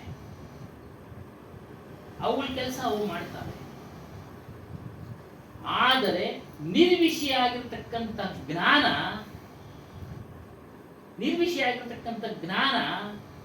ಆ ನಮ್ಮ ಸ್ವರೂಪ ಅದರಲ್ಲಿಲ್ಲ. ಈ ಪಂಚ ಜ್ಞಾನೇಂದ್ರಿಯಗಳಲ್ಲಿಲ್ಲ. ಇವುಗಳು ನೋಡ್ತವೆ, ಮನಸ್ಸಿಗೆ ಹೋಗುತ್ತೆ, ಬುದ್ಧಿಗೆ ಹೋಗುತ್ತೆ, ಅರಿವು. ಅದನ್ನೆಲ್ಲ ಮೊದಲೇ ನಾವು ಪಾಠ ಮಾಡ್ಕೊಂಡ್ಬಿಟ್ಟಿದ್ದೀವಿ. ನಮ್ಗೆ ಗೊತ್ತಿಲ್ಲದೆ ನಾವು ನನ್ನ ಮನಸ್ಸು, ನನ್ನ ಬುದ್ಧಿ ಅರಿತಾ ಇದೆ, ನನ್ನ ಮನಸ್ಸು ಅರಿತಾ ಇದೆ ಅಂತೇಳಿ ತಿಳ್ಕೊಂಡಿದ್ದೀವಿ. ಮೂಲ ನಮ್ಮ ಸ್ವರೂಪ, ಅರಿವು ಸ್ವರೂಪ, ಅದರ ಮೂಲಕ ಬುದ್ಧಿಗೆ, ಮನಸ್ಸಿಗೆ ಬರ್ತಾ ಇದೆ. ವಸ್ತುವಿನ ಒಂದು ವಿಚಾರ ತಿಳಿದ ಮೇಲೆ ಇಂಥ ವಸ್ತು ಅಂತ ಮನಸ್ಸು, ಬುದ್ಧಿ ಮೂಲಕ ಅರಿವು, ಅದು ಫಸ್ಟ್ ತಿಳಿಸ್ಬಿಟ್ಟಿದ್ದಾರೆ. ಅದೇ ಹೇಳ್ತಾ ಇದೆ, ಜ್ಞಾನ ಉನ್ಸೆ, ನಿರ್ವಿಷಯ जीव ज्ञान उनसे कैसा, ಅದಕ್ಕೆ ಸಂಬಂಧನೇ ಇಲ್ಲ. जीव को समझाने के लिए विवेक की आवश्यकता है. ನೋಡಿ, ನಮ್ಮ ನಮ್ಮ ಸ್ವರೂಪ ತಿಳಿಯೋದಕ್ಕೆ ವಿವೇಕ ಅವಶ್ಯಕತೆ. ವಿವೇಕ ಅಂದ್ರೆ ಜ್ಞಾನ. ಮೈನೇ ಹಿ ನೇತ್ರ ಸೆ ರೂಪ ದೇಖ, ನಾನು ನನ್ನ ಕಣ್ಣಿಂದ ರೂಪವನ್ನ ನೋಡಿದೆ. ನಾನು ನನ್ನ ಕಿವಿಯಿಂದ ಶಬ್ದವನ್ನ ಕೇಳಿದೆ. ನಾನು ನನ್ನ ನಾಲಿಗೆಯಿಂದ ರುಚಿಯನ್ನು ಸವಿದೆ. ಈ ರೀತಿ 5 ಜ್ಞಾನೇಂದ್ರಿಯಗಳು ಇದಾವೆ. ಇವುಗಳಿಗೆಲ್ಲ ಜ್ಞಾನಕರ್ತನು ಯಾರು? ನಮ್ಮ ಸ್ವರೂಪ, ನಮ್ಮ ಅರಿವು, ಅದೇ ನಿಮ್ಮ ಸ್ವರೂಪ, ಅದೇ ಜೀವ. ಅರ್ಥ ನಾನು ಕನ್ನಡದಲ್ಲಿ ನಾನು, ಆತ್ಮ ಇಂಗ್ಲಿಷ್ ಪದ, ಸಂಸ್ಕೃತ ಪದ, ನಾನು ಅನ್ನೋದು ಕನ್ನಡ ಪದ. ರಮಣ ಮಹರ್ಷಿಗಳು ನಾನು ಯಾರು ಅಂತ ತಿಳಿಯಪ್ಪ ಫಸ್ಟ್ ಅವರು ಅದೇ ಹೇಳೋದು. ಅವ್ರ ಹತ್ರ ಅಲ್ಲಿ ಸುಮಾರು ಜನ ಚರ್ಚೆ, ಫಾರಿನಿಂದ ಬರ್ತಾರೆ ಅವರೆಲ್ಲ ನೋಡೋದಕ್ಕೆ. ಫಾರಿನ್ಗೆ ಈ ವಿಚಾರ ಮುಟ್ಟಕ್ಕೆ ಹೇಗೆ ಕಾರಣ ಅಂತಂದ್ರೆ, ಈ ಬ್ರಿಟಿಷ್ ಸರ್ಕಾರ ನಡೀತಾ ಇತ್ತು. ಒಬ್ಬ ಬ್ರಿಟಿಷ್ ಅಧಿಕಾರಿ ಆತ್ಮಜ್ಞಾನದಲ್ಲಿ ಅವನು ಇಚ್ಛೆ ಪಟ್ಟು ಅವ್ರ ಬಳಿ ಹೋದ. ಚರ್ಚೆ ಮಾಡಿದ್ದನ್ನೆಲ್ಲ ಅವನ ಹೆಂಡತಿ ಬ್ರಿಟನ್ ನಲ್ಲಿತ್ತು. ಪತ್ರಗಳ ಮೂಲಕ ಬರೆದ. ಅವಳು ಇಷ್ಟ ಆಗಿ ಅಲ್ಲಿ ಸ್ಥಳೀಯ ಪತ್ರಿಕೆಗಳಲ್ಲಿ ಅದು ಪ್ರಕಟಣೆ ಮಾಡಿದ್ರು. ನೋಡಿ ಹೆಂಗೆ ಬಂದು. ಆಗ ಅದನ್ನೆಲ್ಲ ಓದಂತ ಅವರು ಪಾಶ್ಚಿಮಾತ್ಯರು ನಮ್ಮ ಭಾರತೀಯ ಆತ್ಮಜ್ಞಾನವನ್ನ ಇಷ್ಟಪಟ್ಟು ಹಡಗಿನಲ್ಲಿ ಪ್ರಯಾಣ ಮಾಡಿಕೊಂಡು ಬಂದು ರಮಣ ಮಹರ್ಷಿಗಳನ್ನ ಭೇಟಿ ಮಾಡಿ ಚರ್ಚೆ ಮಾಡ್ತಾ ಇದ್ರು. ನಾನು ಯಾರು, ನಾನು ಯಾರು, ನಾನು ಮನಸ್ಸೇ, ನಾನು ಬುದ್ಧಿಯೇ, ನಾನು ಜ್ಞಾನೇಂದ್ರಿಯಗಳೇ. ನೋಡಿ ಅದೇ ವಿಚಾರ. ಅವ್ರು ಹೇಳೋದು ಯಾವುದು ಅಲ್ಲಪ್ಪ, ನೀನು ಬೇರೆ ಇವುಗಳಿಗೆಲ್ಲ. ಅದನ್ನ ನೀನು ಕಂಡಿಡಿಬೇಕು, ಅದನ್ನ ನೀನು ತಿಳಿಬೇಕು, ಅದನ್ನ ನೀನು ತಿಳಿಬೇಕು. ತಿಳಿಬೇಕು. ಮೈ ಸಬ್ಕಾ ಜಾನ್ತಾ ಹೂ. ಸಬ್ಕಾ ಅಂದ್ರೆ ಎಲ್ಲರನ್ನ, ಜಾನ್ತಾ ಹೂ ಅಂದ್ರೆ ಅರಿತಾ ಇದ್ದೀವಿ. ಎಲ್ಲವನ್ನ ಅರಿತಾ ಇದ್ದೀವಿ ನಾವು. ಇಲ್ಲಿ ಕುಳಿತಿರೋರ್ನೆಲ್ಲ ನಾನು ಅರಿತಾ ಇದ್ದೀನಿ, ನೀವು ನಮ್ಮನ್ನ ಅರಿತಾ ಇದ್ದೀರಾ. ಹೊರಗಡೆ ಹೋದ್ರೆ ಹೊರಗಡೆ ಎಲ್ಲ ವಸ್ತುಗಳನ್ನ ಅರಿತಾ ಇದ್ದೀರಾ. ಹೊರಗಡೆ ನಿಮ್ಗೆ ಪರಿಚಯ ಇರೋರು ನೋಡಿದ್ರೆ, ಓ ದಯಾಶಂಕರ್ ಸರ್ ಹೋಗ್ತಾ ಇದ್ದಾರೆ ಅಲ್ಲಿ ಅನ್ಕೊಂತಾರೆ. ಅಲ್ಲಿ ಹೋಗ್ತಾ ಮೇಡಮ್ ಅವರು ತುಂಬಾ ಪ್ರಸಿದ್ಧಿ, ದೊಡ್ಡಬಳ್ಳಾಪುರ ಪೂರ್ತಿ. ಬಾಳಿಗೆ ಸಮೃದ್ಧಿ ಮೇಡಮ್ ಮತ್ತ ಅವ್ರು ನೋಡಪ್ಪ ಅಂತಾರೆ ಅಲ್ವಲ್ಲ. ಹಾಗೆ ಒಟ್ಟಾರೆ ಸಬ್ಕಾ ಜಾನ್ತಾ ಹೂ, ಎಲ್ಲರನ್ನ ಅರಿತಾ ಇದ್ದೀನಿ. ಆದರೆ ಮನುಷ್ಯರಲ್ಲಿ ಏನ್ ವ್ಯತ್ಯಾಸ ಆಗಿದೆ ಅಂದ್ರೆ, ಅಪನೇಕೋ ಕ್ಯಾ ಜಾನು, ಯಾರು ತಿಳಿತಾ ಇಲ್ಲ. ನಮ್ಮನ್ನ ನಾವು ತಿಳಿತಾ ಇಲ್ಲ. ಎಲ್ಲರನ್ನ ತಿಳಿತಾ ಇದೀವಿ, ವಸ್ತುಗಳನ್ನ ತಿಳಿತಾ ಇದೀವಿ, ಪದಾರ್ಥಗಳನ್ನ ತಿಳಿತಾ ಇದೀವಿ, ಮತ್ತೊಬ್ಬರನ್ನ ತಿಳಿತಾ ಇದೀವಿ. ಆದ್ರೆ ನಮ್ಮ ಸ್ವರೂಪವನ್ನ, ನಾನು ಯಾರು ಎಂಬುದನ್ನ ತಿಳಿತಾ ಇಲ್ಲ.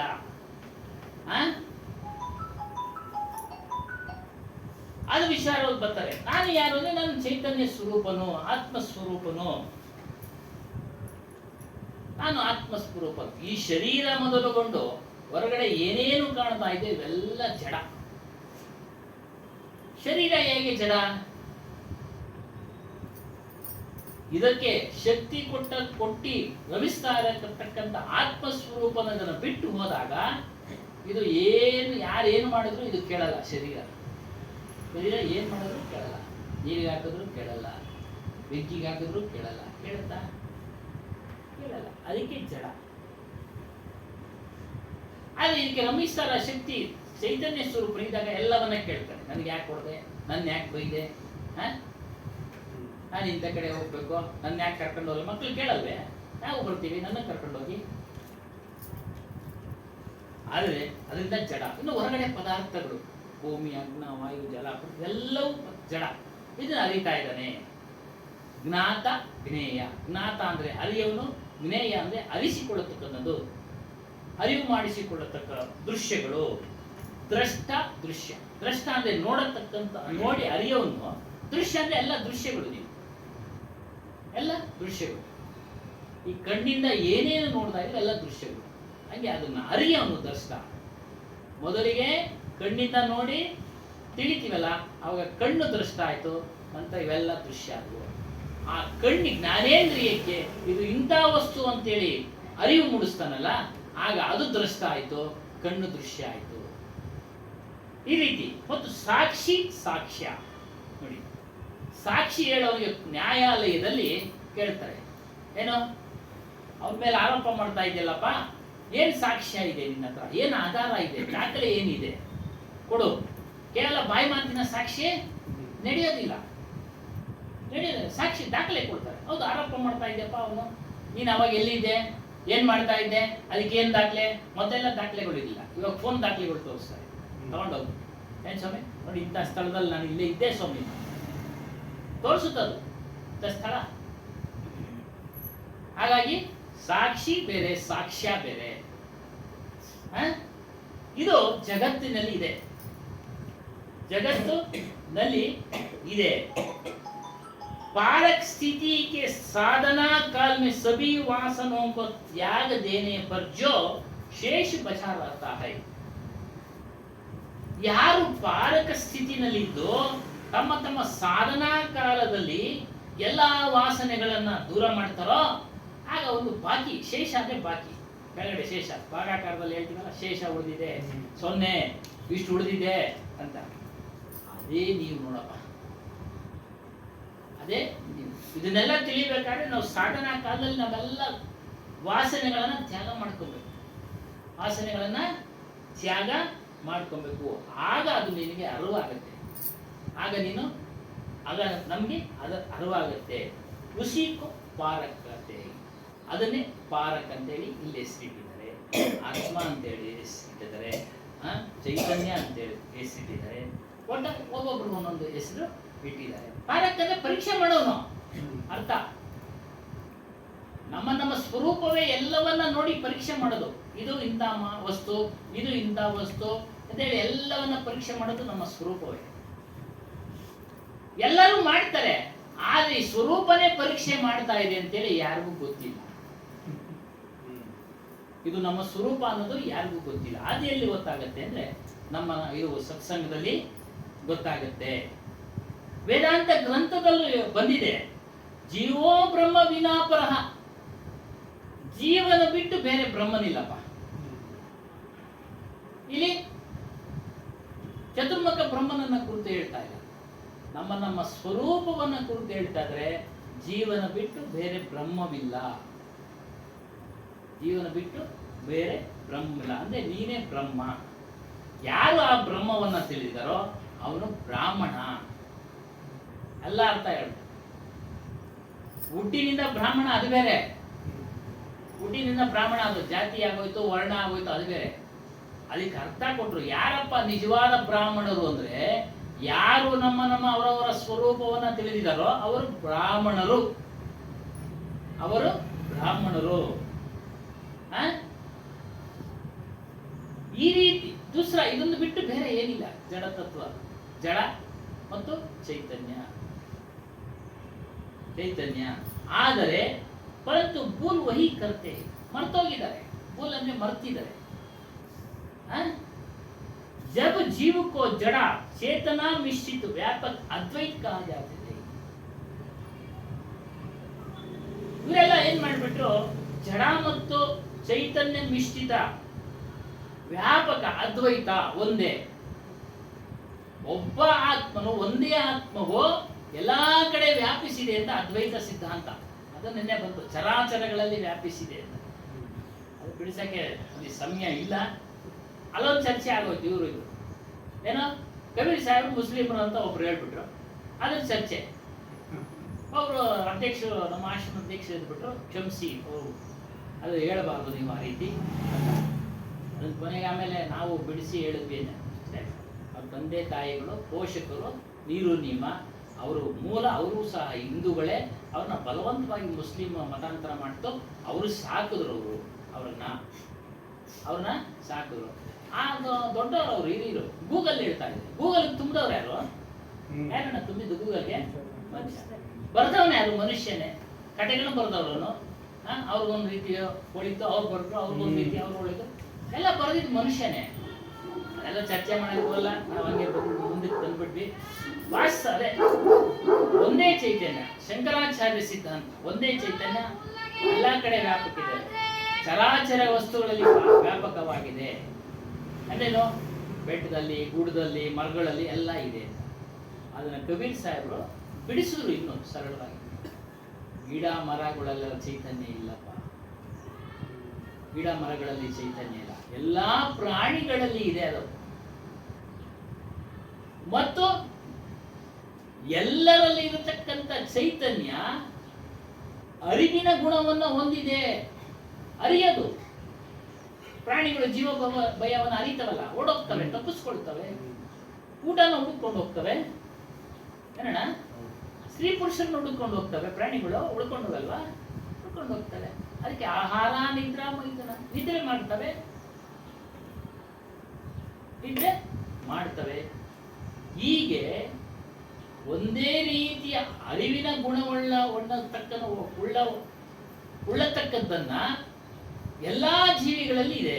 ಉಳ್ಳತಕ್ಕದ್ದು ಎಲ್ಲಾ ಜೀವಿಗಳಲ್ಲೂ ಇದೆ. ಇದನ್ನ ಸರಳವಾಗಿ ಬಿಡಿಸುವುದು. ನಾವು ಇವಾಗಲೇ ರೇಡಿಯೋ ಕೇಳ್ಕೊಂಡಿದ್ದೀವ, ಈಗ ರೇಡಿಯೋ ಮೂಲಕ್ಕೆ ಬಿಸಾಕ್ಬಿಟ್ಟಿದ್ದೀವಿ ಸ್ವಾಮಿ. ಅಪ್ಡೇಟ್ ಮಾಡ್ಕೊಂಬಿಟ್ಟಿದ್ದೀವಿ, ಮೊಬೈಲ್ ಮಾಡಿಕೊಂಬಿಟ್ಟಿದ್ದೀವಿ, ಟಿವಿ ಮಾಡಿಕೊಂಬಿಟ್ಟಿದ್ದೀವಿ. ಹಾಗೆ ಅಪ್ಡೇಟ್ ಆದ್ರೂ ಇನ್ಯಾವುದನ್ನ ಅಪ್ಡೇಟ್ ಇದೆಯಾ? ಇಲ್ವಾ? ಇದಕ್ಕಿನ್ನ ಸಾಮಾನ್ಯ ವಸ್ತುಗಳಲ್ಲಿ ಇರ್ಬೋದು, ಇನ್ನು ಮುಂದೆ ಏನೇನು ಬರ್ಬೋದೋ ಗೊತ್ತಿಲ್ಲ. ಆದ್ರೆ ಆಧ್ಯಾತ್ಮ ಜ್ಞಾನದಲ್ಲಿ ಇನ್ಯಾವುದು ಅಪ್ಡೇಟ್ ಇಲ್ಲ. ಅರಿವಿಗುಣ ಎಲ್ಲರಲ್ಲೂ ಇದೆ, ಪ್ರಾಣಿಗಳಲ್ಲೂ ಇದೆ ಅಂದ್ರೆ ಇನ್ನೇನಿಲ್ಲ. ಪ್ರೊಫೆಸರ್ ಸಾಹೇಬ್ ಹೇಳಿದ್ರು ಜೀವ ಇದೆ, ಜೀವಗಳಿದೆ ಮರಗಳಲ್ಲಿ. ಅದು ವಿಜ್ಞಾನ. ವಿಜ್ಞಾನ. ರಾತ್ರಿ ಆದ್ರೆ ನೀರು, ಸಮುದ್ರ ಕೂಡ ಶಾಂತ ಆಗುತ್ತೆ. ಜೀವ ಇದೆಯಾ? ಸಮುದ್ರ ನೀರು ಜೀವ ಇದೆ ಸ್ವಾಮಿ? ಇಲ್ಲ. ಅದು ವಿಜ್ಞಾನ. ಆ ಒಂದು ವಾತಾವರಣಕ್ಕೆ ತಕ್ಕಂಗೆ ಬದಲಾವಣೆ ಆಗ್ತವೆ. ವಾತಾವರಣಕ್ಕೆ ತಕ್ಕಂಗೆ ಬದಲಾವಣೆ ರಾತ್ರಿ ಆಗ್ತಾ ಇದೆ. ಕೆಲವು ಗಿಡಗಳು ಮುದುರ್ಕೊಳ್ತವೆ, ತಾವರೆಲ್ಲ ಮುದುರ್ಕೊಳ್ತವೆ. ಅದು ವಿಜ್ಞಾನ. ಈ ರೀತಿಯಾಗಿ ವಾಸ್ತವವಾಗಿ ಜಡಕ್ಕೆ ಬೇರೆಯಾಗಿ ಜೀವನಿದ್ದಾನೆ. ಇದಕ್ಕೊಂದು ಶಕ್ತಿ ಕೊಡ್ತಾ ಇದ್ದಾನೆ. ಉದಾಹರಣೆಗೆ ಮ್ಯಾಗ್ನೆಟ್ ನ ನೀವು ಇಲ್ಲಿ ಇಟ್ಬಿಟ್ಟು ಅದು ದೂರದಲ್ಲಿ, ಸ್ವಲ್ಪ ದೂರದಲ್ಲಿ ಒಂದು ಕಬ್ಬಣ ಇಟ್ರೆ ನೀವು ಮ್ಯಾಗ್ನೆಟ್ ಆಡಿಸ್ದಂಗೆಲ್ಲ ಕಬ್ಬಣ ಆಡುತ್ತೆ ಅಲ್ವಾ ಸ್ವಾಮಿ? ಹಂಗೆ ಜೀವನು ಇವುಗಳಿಗೆಲ್ಲ ಚೈತನ್ಯ ಕೊಟ್ಟು ರಮಿಸ್ತಾ ಇದ್ದಾನೆ. ಕೆಲವು ಟೈಮ್ ಪಾರ್ಶ್ವವಾಯು ಆಗುತ್ತೆ ಕೆಲವರಿಗೆ. ದೇಹದ ಒಂದು ಅಂಗ ಕೆಲಸ ಮಾಡದೇ ಇದ್ರು ಅವನ ಬುದ್ಧಿಶಕ್ತಿ ಕೆಲಸ ಮಾಡ್ತಾ ಇರುತ್ತೆ, ಮನಸ್ಸಿನ ಶಕ್ತಿ ಕೆಲಸ ಮಾಡ್ತಾ ಇರುತ್ತೆ, ಅರಿವು ಇದ್ದೇ ಇರುತ್ತೆ. ಅರಿವು ಇದ್ದೇ. ಇದು ಕೆಟ್ಟೋಯ್ತು, ಒಂದು ಪಾರ್ಶ್ವ ಹೋಯ್ತಲ್ಲ ಅಷ್ಟೇ. ಅದರಲ್ಲೇನ ಈ ಶಕ್ತಿ ಸೇರಿಲ್ಲ, ಬಿದ್ದೋಯ್ತು, ಅದ್ರ ಶಿಥಿಲವಾಗೋಯ್ತು, ಒಂದು ಗೋಡೆ ಬಿದ್ದೋದಂಗೆ ಅಷ್ಟೇ. ಆದ್ರೆ ಇನ್ನು ಉಳಿದಿದ್ದೆಲ್ಲ ಇದೆಯಲ್ಲ ವಾಸ ಮಾಡಕ್ಕೆ ಅರಿವು. ಅದೇ ರೀತಿಯಾಗಿ ಅರಿವು ಇದ್ದೇ ಇರುತ್ತೆ. ಸಂಪೂರ್ಣವಾಗಿ ಯಾವಾಗ ದೇಹವನ್ನ ಬಿಟ್ಟು ಹೊರಟೋಗುತ್ತೋ ಆವಾಗ ಇದು ಮೃತ ಶರೀರ, ಡೆಡ್ ಬಾಡಿ. ಅವಾಗ ಏನು ಕೆಲ್ಸಕ್ಕೆ ಬರಲ್ಲ ಈ ಶರೀರ. ಏನ ಕೆಲ್ಸಕ್ಕೆ ಬರುತ್ತಾ? ಇಲ್ಲ. ಇಲ್ಲ ಮಣ್ಣಿಗೆ ಹಾಕ್ತಾರೆ, ಇಲ್ಲ ಬೆಂಕಿಗೆ ಹಾಕ್ತಾರೆ. ಮಣ್ಣಿಗೆ ಹಾಕ್ತಾರೆ, ಇಲ್ಲ. ಜೀವಕ ರಂಗ ಕ್ಯಾ ಹೈ? ಏನಿದ್ರ ಬಣ್ಣ? ಆತ್ಮನ ಬಣ್ಣ ಏನಿದೆ ಹೇಳ್ತಾರೆ ಮುಂದಿನ ಸಾಕಿದ್ರೆ. ಜಾಗೃತ್ ರೂಪಿ जीव है शब्द सुहाग सेत जर्द बूंद जल कुकही कही कबीर कोई दे. जीव ज्ञान का रंग है. ಜೀವನ ಬಣ್ಣ ಏನು? ಜ್ಞಾನ, ಅರಿಯೋದು, ತಿಳಿಯೋದು, ತಿಳಿದಿದ್ದನ್ನ ಬೇರೆಯವರಿಗೆ ತಿಳಿಸೋದು. ವಿದ್ಯೆ ಕಲಿಸ್ತೀವಲ್ವಾ, ನಮಗೆ ಗೊತ್ತಿರೋದನ್ನ ಮಕ್ಕಳಿಗೆ ಮನೆ ಕೆಲಸಗಳಲ್ಲಿ ಕಲಿಸ್ತೀವಿ. ಹೆಣ್ಮಕ್ಳು ಹೆಣ್ಮಕ್ಳಿಗೆಲ್ಲ ಅದು ಇದು ಕಲಿಸ್ತಾ ಇರ್ತಾರೆ. ಮನೆ ಕೆಲಸಗಳು ಏನ ಅಡಿಗೆ ಮಾಡೋದ್ರ ಬಗ್ಗೆ, ಮತ್ತೊಂದ್ರ ಬಗ್ಗೆ ಅಲ್ವಾ? ಗಂಡು ಮಕ್ಕಳಿಗೆ ಹೊರಗಡೆ ಕೆಲಸ ಕಲಿಸ್ತೀವಿ, ಜೊತೆಯಲ್ಲಿ ಕರ್ಕೊಂಡು ಹೋಗ್ತೀವಿ. ವ್ಯಾಪಾರ ಗೊತ್ತಾಗ್ಲಿ ಕಣೋ ಬಾರೋ, ಕೆಲಸ ಗೊತ್ತಾಗ್ಲಿ ಕಣೋ ಬಾರೋ ಅಲ್ವಾ? ಇವ್ರು ಕೇಬಲ್, ಇವ್ರು ಯಾರೋ ಬೇರೆಯವ್ರು ಕಲಿಸಿದ್ದು ಕೇಬಲ್ ವರ್ಕ್ ಎಲ್ಲ. ಇವ್ರೇನು ಹುಟ್ಟಿದಾನೆ ಕಲ್ತ್ಕೊಂಡು ಬರಲ್ಲ. ಬಂದಿದ್ದೇನಪ್ಪ ನೀನು? ಇಲ್ಲ, ಬೇರೆಯವ್ರು ಕಲಿಸಿ.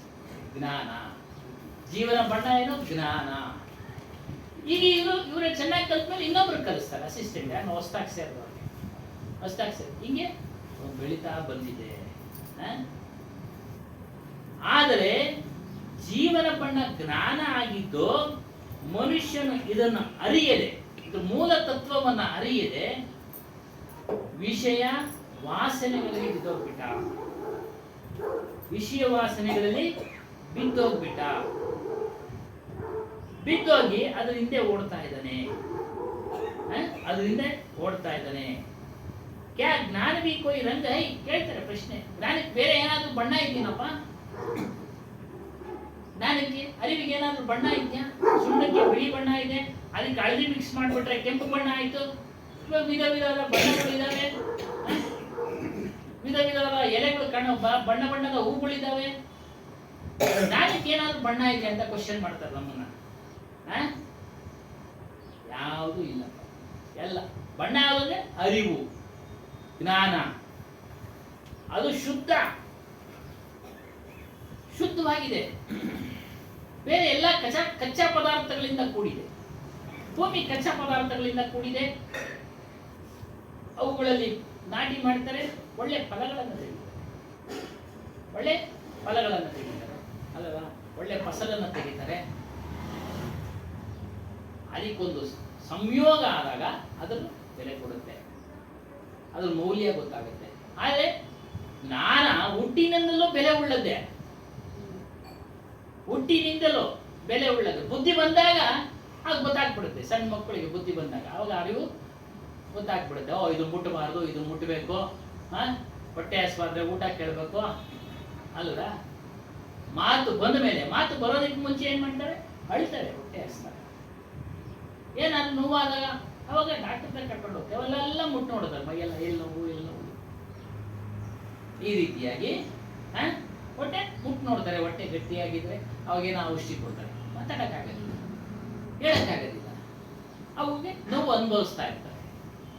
ಮಾತು ಬಂದ ಮೇಲೆ ತೋರಿಸ್ತೀವಿ. ಇದು ಕಣ್ಣು, ಇದು ಕಿವಿ, ಇದು ಹೊಟ್ಟೆ, ಅಲ್ಲಿ ನಮ್ಮ ಒಂದೊಂದೇ ಅದಕ್ಕೆ ತೋರಿಸ್ಕೊಡು. ಅವಾಗ ಹೇಳ್ತವೆ ಅವರು ಮಾತಾಡಕ್ ಬರದೇ ಇದು ನೋವ್ತಾ ಐತೆ ನಾವು ಅದೇ ನಮ್ಮ ಎಲ್ಲ. ಇದೇ ರೀತಿಯಾಗಿ ಜೀವನ ಬಣ್ಣ ಏನು ಅಂದ್ರೆ ಜ್ಞಾನ.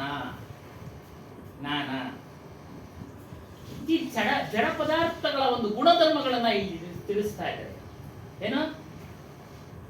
ಕ್ರಿಯೆಗಳೇನು, ಆಕಾರಗಳೇನು. ಪೃಥ್ವಿಯ ಗುಣ ಏನು ಅಂದ್ರೆ ಗಂಧ, ವಾಸನೆ, ಮಣ್ಣಿನ ವಾಸನೆಗಳು ಗೊತ್ತಾಗ್ತವೆ ಮಳೆಗಾಲದಲ್ಲಿ. ಏನ್ ಸ್ವಾಮಿ? ಮಣ್ಣಿನ ವಾಸನೆ. ಅದರ ಸ್ವಭಾವ ಏನು ಅಂದ್ರೆ ಕಠಿಣ. ಭೂಮಿ ಕಠಿಣ, ಗಟ್ಟಿ. ಮತ್ತು ಕ್ರಿಯೆ ಯಾವಾಗಲೂ ಇದ್ದಂಗೆ ಸಹಜವಾಗಿರ್ತದೆ. ಅದರ ಬದಲಾವಣೆ ಏನಿಲ್ಲ. ಅದರ ಆಕಾರ ಅಂದ್ರೆ ಸ್ಥೂಲಾಕಾರ, ಕಣ್ಣಿಗೆ ಕಾಣ್ತಾ ಇದೆ.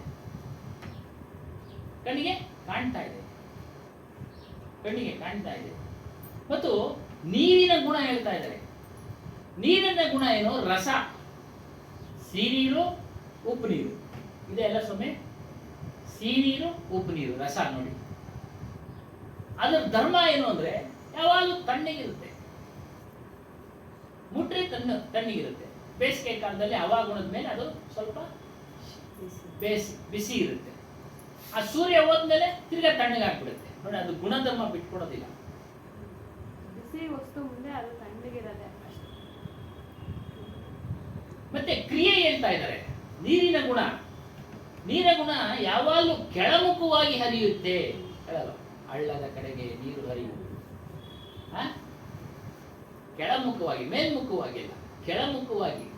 ಎಲ್ಲಿ ಡೌನ್ ಇರುತ್ತೋ ಅಲ್ಲಿಗೆ ಹರ್ಕೊಂಡು ಹೋಗ್ತಾ ಇರುತ್ತೆ. ಅದು ಕ್ರಿಯೆ.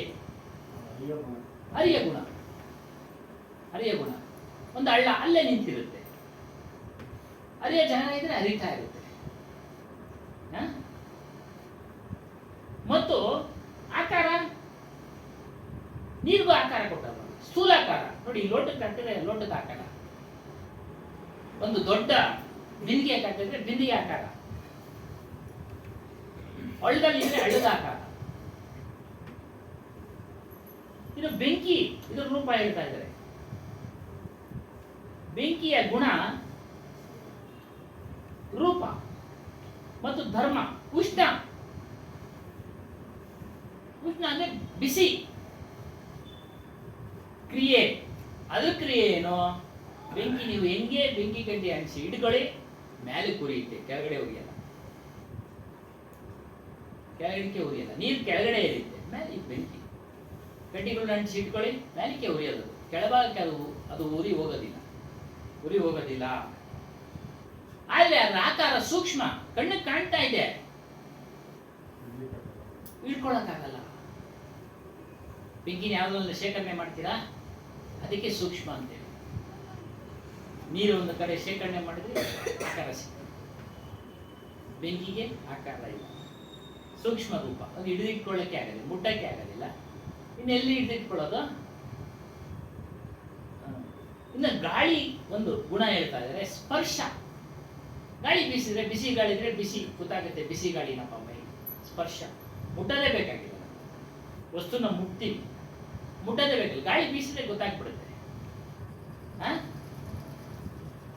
ಮತ್ತು ಅದರ ಧರ್ಮ ಏನು ಅಂದ್ರೆ, ಕೋಮಲ ಇದ್ದಾಗ ಕೋಮಲ, ಬೇಸಿಗೆ ಇದ್ದಾಗ ಬಿಸಿ ಗಾಳಿ, ಬಿಸಿ ಗಾಳಿ.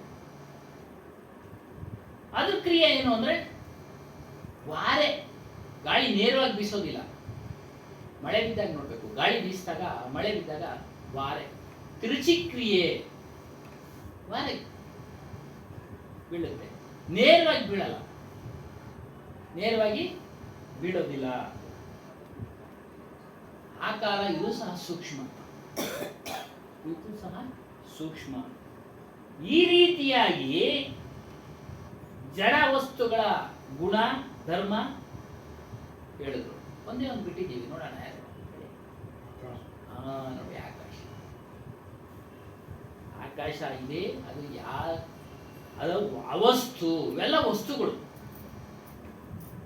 ಆಕಾಶನ ಉಪಯೋಗಿಸ್ತಾ ಇದೀವಿ ನಾವು, ಹಿಡ್ಕೊಂಡು ಏನಾದ್ರು ಲೋಟ ನೀರು ಹಿಡ್ಕೊಳ್ತಾ ಇದೀವಿ, ಕುಡಿತಾ ಇದೀವಿ, ಬಳಸ್ತಾ ಇದೀವಿ, ನೋಡಿ ವಸ್ತು.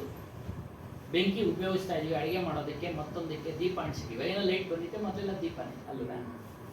ಅದು ಅವಸ್ತು, ಅವಸ್ತು. ಅದಕ್ಕೆ ಅದನ್ನ ಸುಮ್ಮನೆ ಲೆಕ್ಕಕ್ಕೆ ತಗೊಂಡಿದ್ದಾರೆ ಪಂಚಭೂತಗಳು. ಮತ್ತೆ ಆಕಾಶ ತತ್ವ ಇರೋದ್ರಿಂದನೇ ನಾವೆಲ್ಲ ಇಲ್ಲಿ ಸೇರಿರೋದು. ಆಕಾಶ ತತ್ವ ಅಂದ್ರೆ ಅವಕಾಶ ಉಳ್ಳದ್ದು, ಅವಕಾಶ ಉಳ್ಳದ್ದು. ಈ ಅವಕಾಶ ಇರೋದಕ್ಕೇನೆ ಎಲ್ಲರೂ ಸೇರಿದ್ದೀವಿ. ನಮ್ಮ ದೇಹದಲ್ಲಿ ಅವಕಾಶ ಇರೋದಕ್ಕೇನೆ ಎಲ್ಲ ಇದೆ ಇದ್ರೊಳಗಡೆ.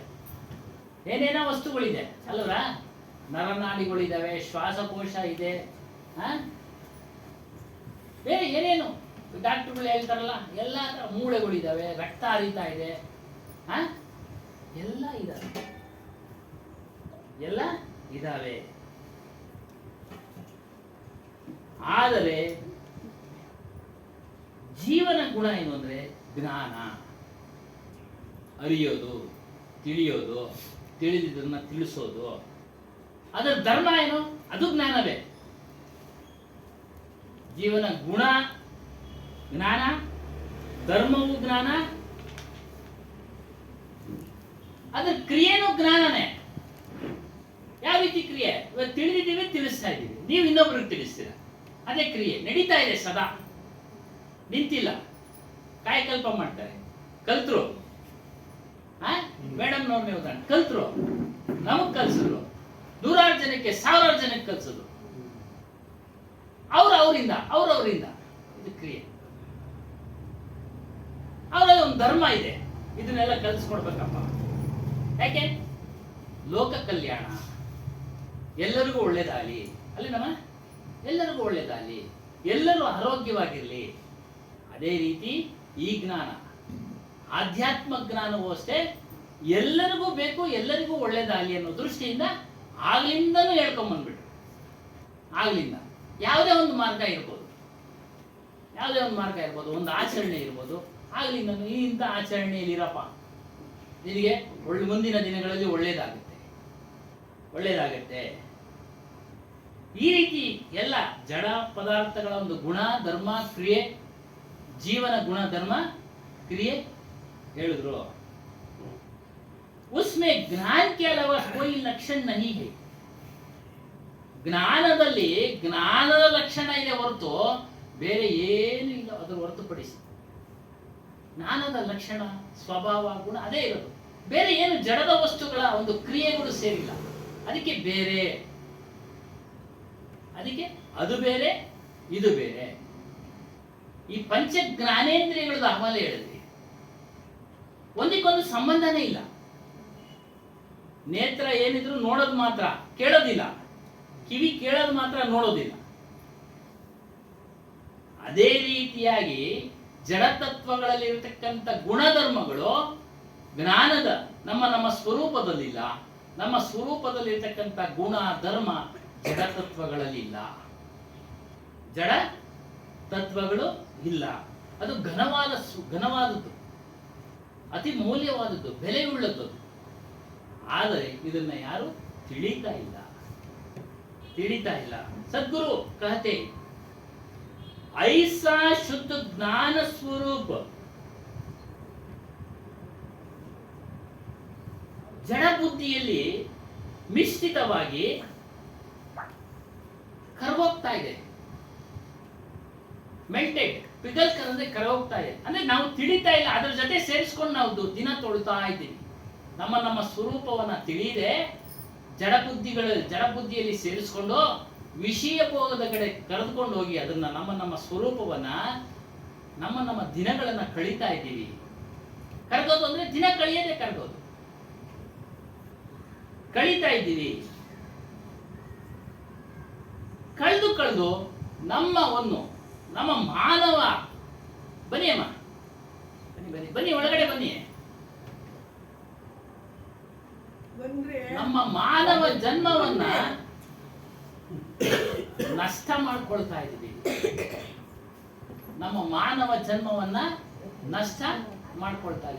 ಮಾನವ ಜನ್ಮ ಸಿಕ್ಕಿರೋದೇನಿಗೆ ಅಂದ್ರೆ ಕೇವಲ ಭೋಗಗಳನ್ನ ಭೋಗಿಸೋದಿಕ್ಕೆ ಅಲ್ಲ. ಅದರಲ್ಲೇ ನಮ್ಮ ಮನಸ್ಸನ್ನು ತೊಡಗಿಸ್ಕೊಳ್ಳೋದು, ಅದರಲ್ಲೇ ನಮ್ಮ ಕಾಯಕವನ್ನ ತೊಡಗಿಸ್ಕೊಳ್ಳೋದಿಕ್ಕಲ್ಲ. ಬೇಕು ಅದು ಅವಶ್ಯಕತೆಗೆ ಅನುಗುಣವಾಗಿ ಊಟನೇ ಮಾಡದೇ ಇರಕ್ಕಾಗತ್ತಾ? ಉಪ್ಪು ತಿಂದೇ ಇರಕ್ಕಾಗತ್ತಾ? ಒಂದು ಇತಿ ಮಿತಿ ಇದೆ.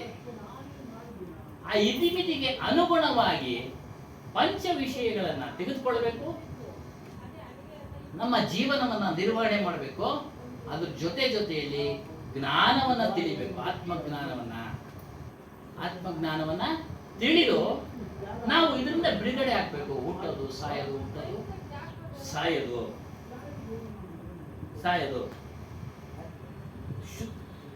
साकी प्रकरण के शुरू में गुरु कहा गया कि जीव के पास मन शक्ति के साथ शक्ति का भी प्रबल है. ಈ ಜೀವನ ಜೊತೆಯಲ್ಲಿ ಮನಸ್ಸಿದೆ ಮತ್ತು ಬುದ್ಧಿ ಇದೆ. ಆ ಮನಸ್ಸು ಬುದ್ಧಿಗಳು ಸೇರಿಕೊಂಡು ಪ್ರಬಲವಾದ ಶಬ್ದಗಳನ್ನು ಉತ್ಪತ್ತಿ ಮಾಡ್ತವೆ. ಆ ಶಕ್ತಿ, ಶಬ್ದಗಳಿಗೆ ಶಕ್ತಿ ಇದೆ. ಆ ಕಥೆನಲ್ಲಿ ಹೇಳಿದ್ರಲ್ಲ, ಅವನ ಶಬ್ದದಲ್ಲೇ ಶಕ್ತಿಯೇ. ಅವನು ಹೇಳೋ ಒಂದು ಪ್ರಚಾರ ಮಾಡ್ದ, ಏನು, ದೇವರಂತೂ ಕಾಣಲ್ಲ, ಹೋದ್ ಮೂಗು ಮತ್ತೆ ಬರಲ್ಲ, ನೀನು ಹಿಂಗೆ ಕೊಡಿ ಶಬ್ದ.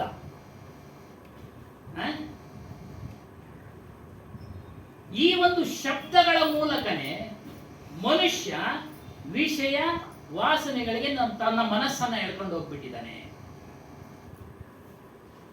ಒಳ್ಳೆ ಪಿಕ್ಚರ್ ಬಂದೈತೆ ಅಂದ್ರೆ ಹುಡುಗರಿಗೆ ಹೇಳಿದ್ರೆ ಬಿಡ್ತಾರ?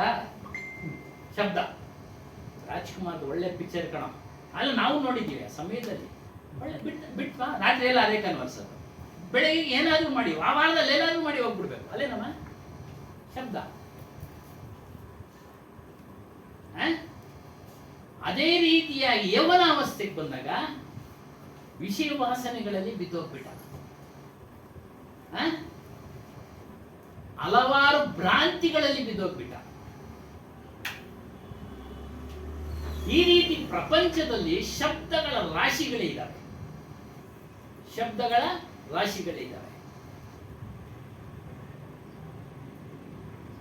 ಎಲ್ಲ ಶಬ್ದನೇ. ಸಂಗೀತ, ಹಿಂದೂಸ್ತಾನಿ, ಕರ್ನಾಟಕ, ಪಾಶ್ಚಿಮಾತ್ಯ, ಶಬ್ದಗಳು ಬೇರೆ ಬೇರೆ ಆದ್ರೂ ಅದಕ್ಕೆಲ್ಲ ಏನ್ ಹೆಸರು? ಸಂಗೀತ, ರಾಗ, ಸಾಹಿತ್ಯ. ಹಾಡುಗಳು ಬೇರೆ ಬೇರೆ ಇದ್ದಾವೆ, ಸಾಹಿತ್ಯಗಳು. ಶಬ್ದಗಳು ಅದೇ, ಒಂದಕ್ಕಿಂತ ಒಂದು ಹಾಡು ಚೆನ್ನಾಗಿರ್ತವೆ. ಭಜನೆ ಚೆನ್ನಾಗಿರಲ್ವಾ? ಅದು ಚೆನ್ನಾಗಿರ್ತವೆ ಸ್ವಾಮಿ, ಅದು ಚೆನ್ನಾಗಿರ್ತವೆ. ಆದ್ರೆ ನಾವೇನ್ ಮಾಡ್ತೀವಿ ಮನುಷ್ಯರೆಲ್ಲರೂ ಅದರಿಂದೇ ಜಾಸ್ತಿ ಹೆಚ್ಚಾಗಿ ನಮ್ಮ ಮನಸ್ಸನ್ನ ಬುದ್ಧಿಯನ್ನ ತೆಗೆದುಕೊಂಡು ಹೋಗ್ಬಿಟ್ವಿ.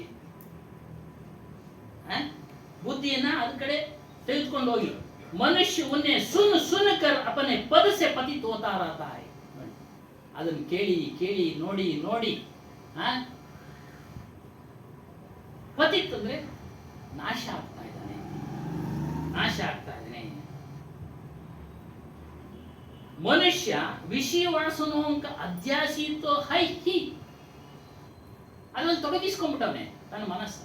ಅದೇ ಅಧ್ಯಾಸ, ಈಗಲ್ಲ, ಹಲವಾರು ವರ್ಷಗಳಿಂದ, ಯುಗಗಳಿಂದ, 1-2 ವರ್ಷಗಳಿಂದ ಅಲ್ಲ. ಆ ಕಾರಣದಿಂದಲೇ ಅವನು ಹುಟ್ಟುತ್ತಾ ಇದ್ದಾನೆ, ಸಾಯ್ತಾ ಇದ್ದಾನೆ. ಪಂಚ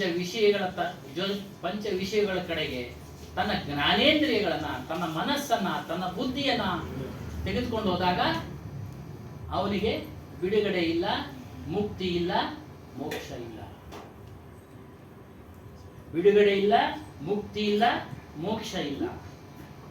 ಕಣ್ಣ ಕಾಣದೇ ಇರತಕ್ಕಂತ ದೇವಿ ದೇವತಾದಿಗಳ ಕಲ್ಪನೆಗಳ ಭ್ರಾಂತಿನಲ್ಲಿ ಬಿದ್ದಿದ್ದಾನೆ ಮನುಷ್ಯ, ಭ್ರಾಂತಿನಲ್ಲಿ ಬಿದ್ದಿದ್ದಾನೆ. ಕಾಣ್ತಾನೆ ಇಲ್ಲ ದೇವಿ ದೇವತಾದಿಗಳು.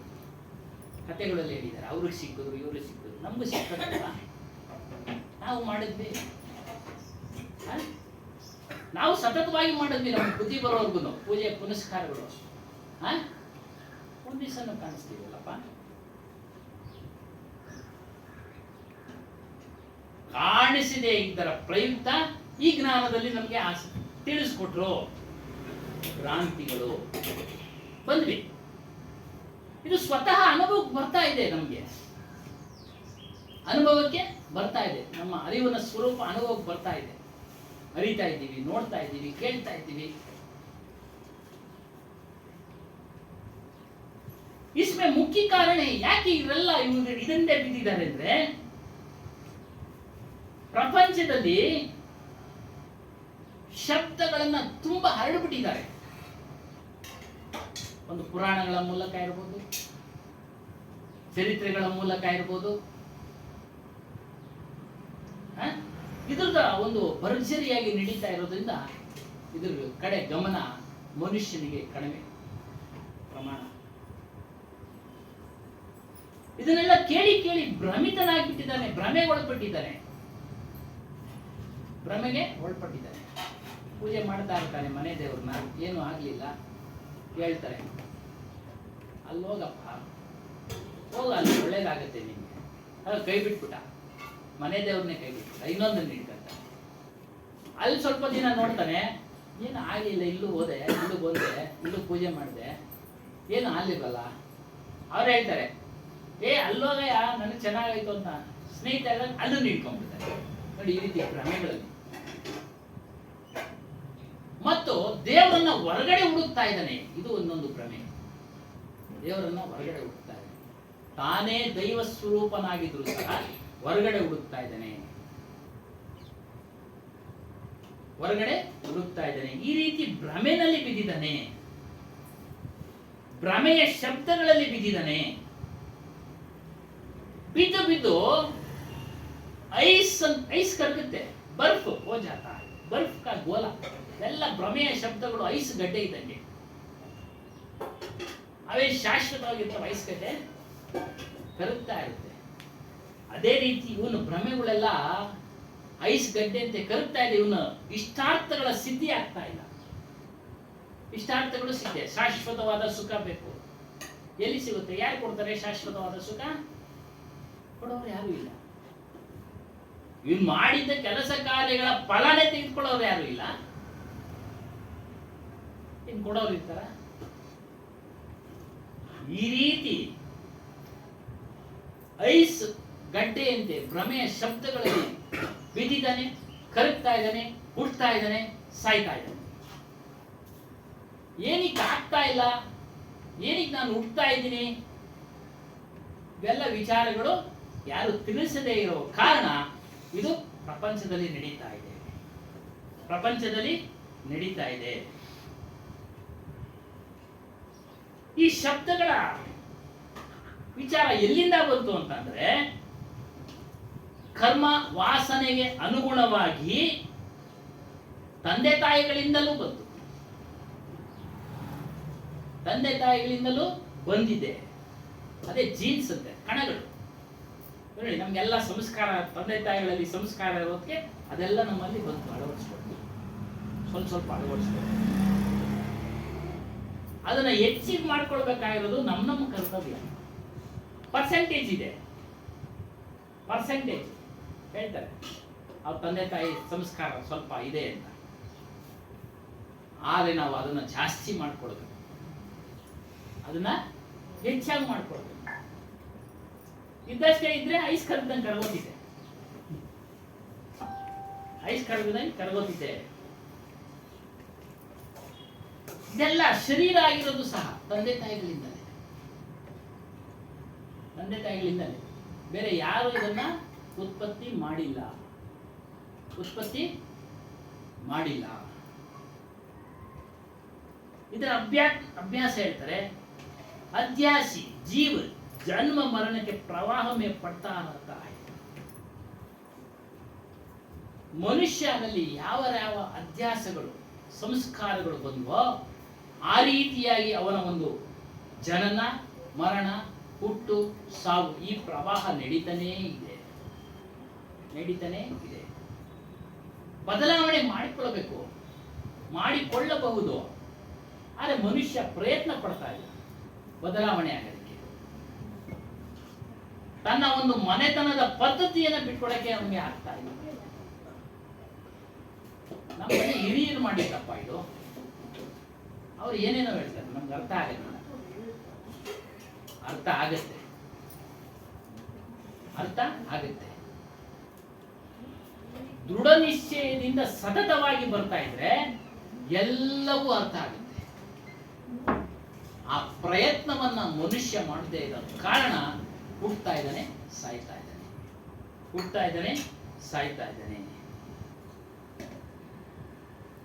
ಈ ರೀತಿಯಾಗಿ ಸರಿಯಾದ ರೂಪವನ್ನ, ಸರಿಯಾದ ವಿಚಾರವನ್ನ ನಮ್ಮ ಬುದ್ಧಿಗೆ, ನಮ್ಮ ಮನಸ್ಸಿಗೆ ಕೊಡತಕ್ಕಂಥವ್ರು ಯಾರೋ ಕೆಲವರು ಮಾತ್ರ, ಯಾರೋ ಕೆಲವರು ಮಾತ್ರ. ನಮ್ಮ ತಾಯಿಯವರು ಕರ್ಕೊಂಡ್ಬಂದ್ರು, ನಾವು ಇಷ್ಟಪಟ್ಟಿವಿ, ನಮಗೂ ಕರ್ಕೊಂಡೋಗಿ ನಿಮ್ಮಂತೆ ನಮಗೂ ಮಾಡಿಸಿ ಅಂತ. ನೋಡಿ, ಅವರು ಬೇಡ ಅಂದಿಲ್ಲ ತಕ್ಷಣ, ಇನ್ನ ಈಗ ತಾನೇ ಮದುವೆ ಆಗಿದೆಯಾ ಏನಕ್ಕ ಅಂದಿಲ್ಲ. ನೋಡಿ, ಅದೇ ಸೂಕ್ಷ್ಮ ಬುದ್ಧಿ, ಪಟ್ಟಂತ ಲಾಕ್ ಮಾಡ್ಕೊಂಡ. ಅದೇ ಬೇರೆಯವರು ಈಗ ಈ ವಯಸ್ಸಿಗೆ ಯಾಕಯ್ಯ ನಿನ್ಗೆ, ಅದೆಲ್ಲ ಮದುವೆ ಮುಂಜಿ ಮಕ್ಕಳು ಮೊಮ್ಮಕ್ಕಳೆಲ್ಲ ಆದ್ಮೇಲೆ, ಮೊಮ್ಮಕ್ಕಳು ಆದ್ಮೇಲೆ ಕೊನೆಗೆ ಅಂತಿಮ ಯಾತ್ರೆ. ನೆನ್ನೆ ಹೇಳ್ತಾ ಇದ್ರು ಅಂತಿಮ ಯಾತ್ರೆ. ಅಂತಿಮ ಯಾತ್ರೆ ಯಾವಾಗ ಬೇಕಾದ್ರೂ ಆಗ್ಬೋದು, ವಯಸ್ಸಾದ್ಮೇಲೆ ಆಗ್ಬೇಕಾ? ವಯಸ್ಸಾದ್ಮೇಲೆ ನೋಡ್ತಾ ಇದ್ದೀವಲ್ಲ ಇವತ್ತೊಂದು ದಿವಸ ನೋಡ್ತಾ ಇದ್ದೀವಿ. ಹಾಗಾಗಿ ನಾವು ನಮ್ಮ ಮಕ್ಕಳಿಗೆ ಸಹ ಒಂದು ಸಂಸ್ಕಾರವನ್ನು, ಈ ರೀತಿ ಆಧ್ಯಾತ್ಮ ಸಂಸ್ಕಾರವನ್ನು ಕೊಡಿ, ಭಕ್ತಿಯ ಸಂಸ್ಕಾರವನ್ನು ಕೊಡಿ,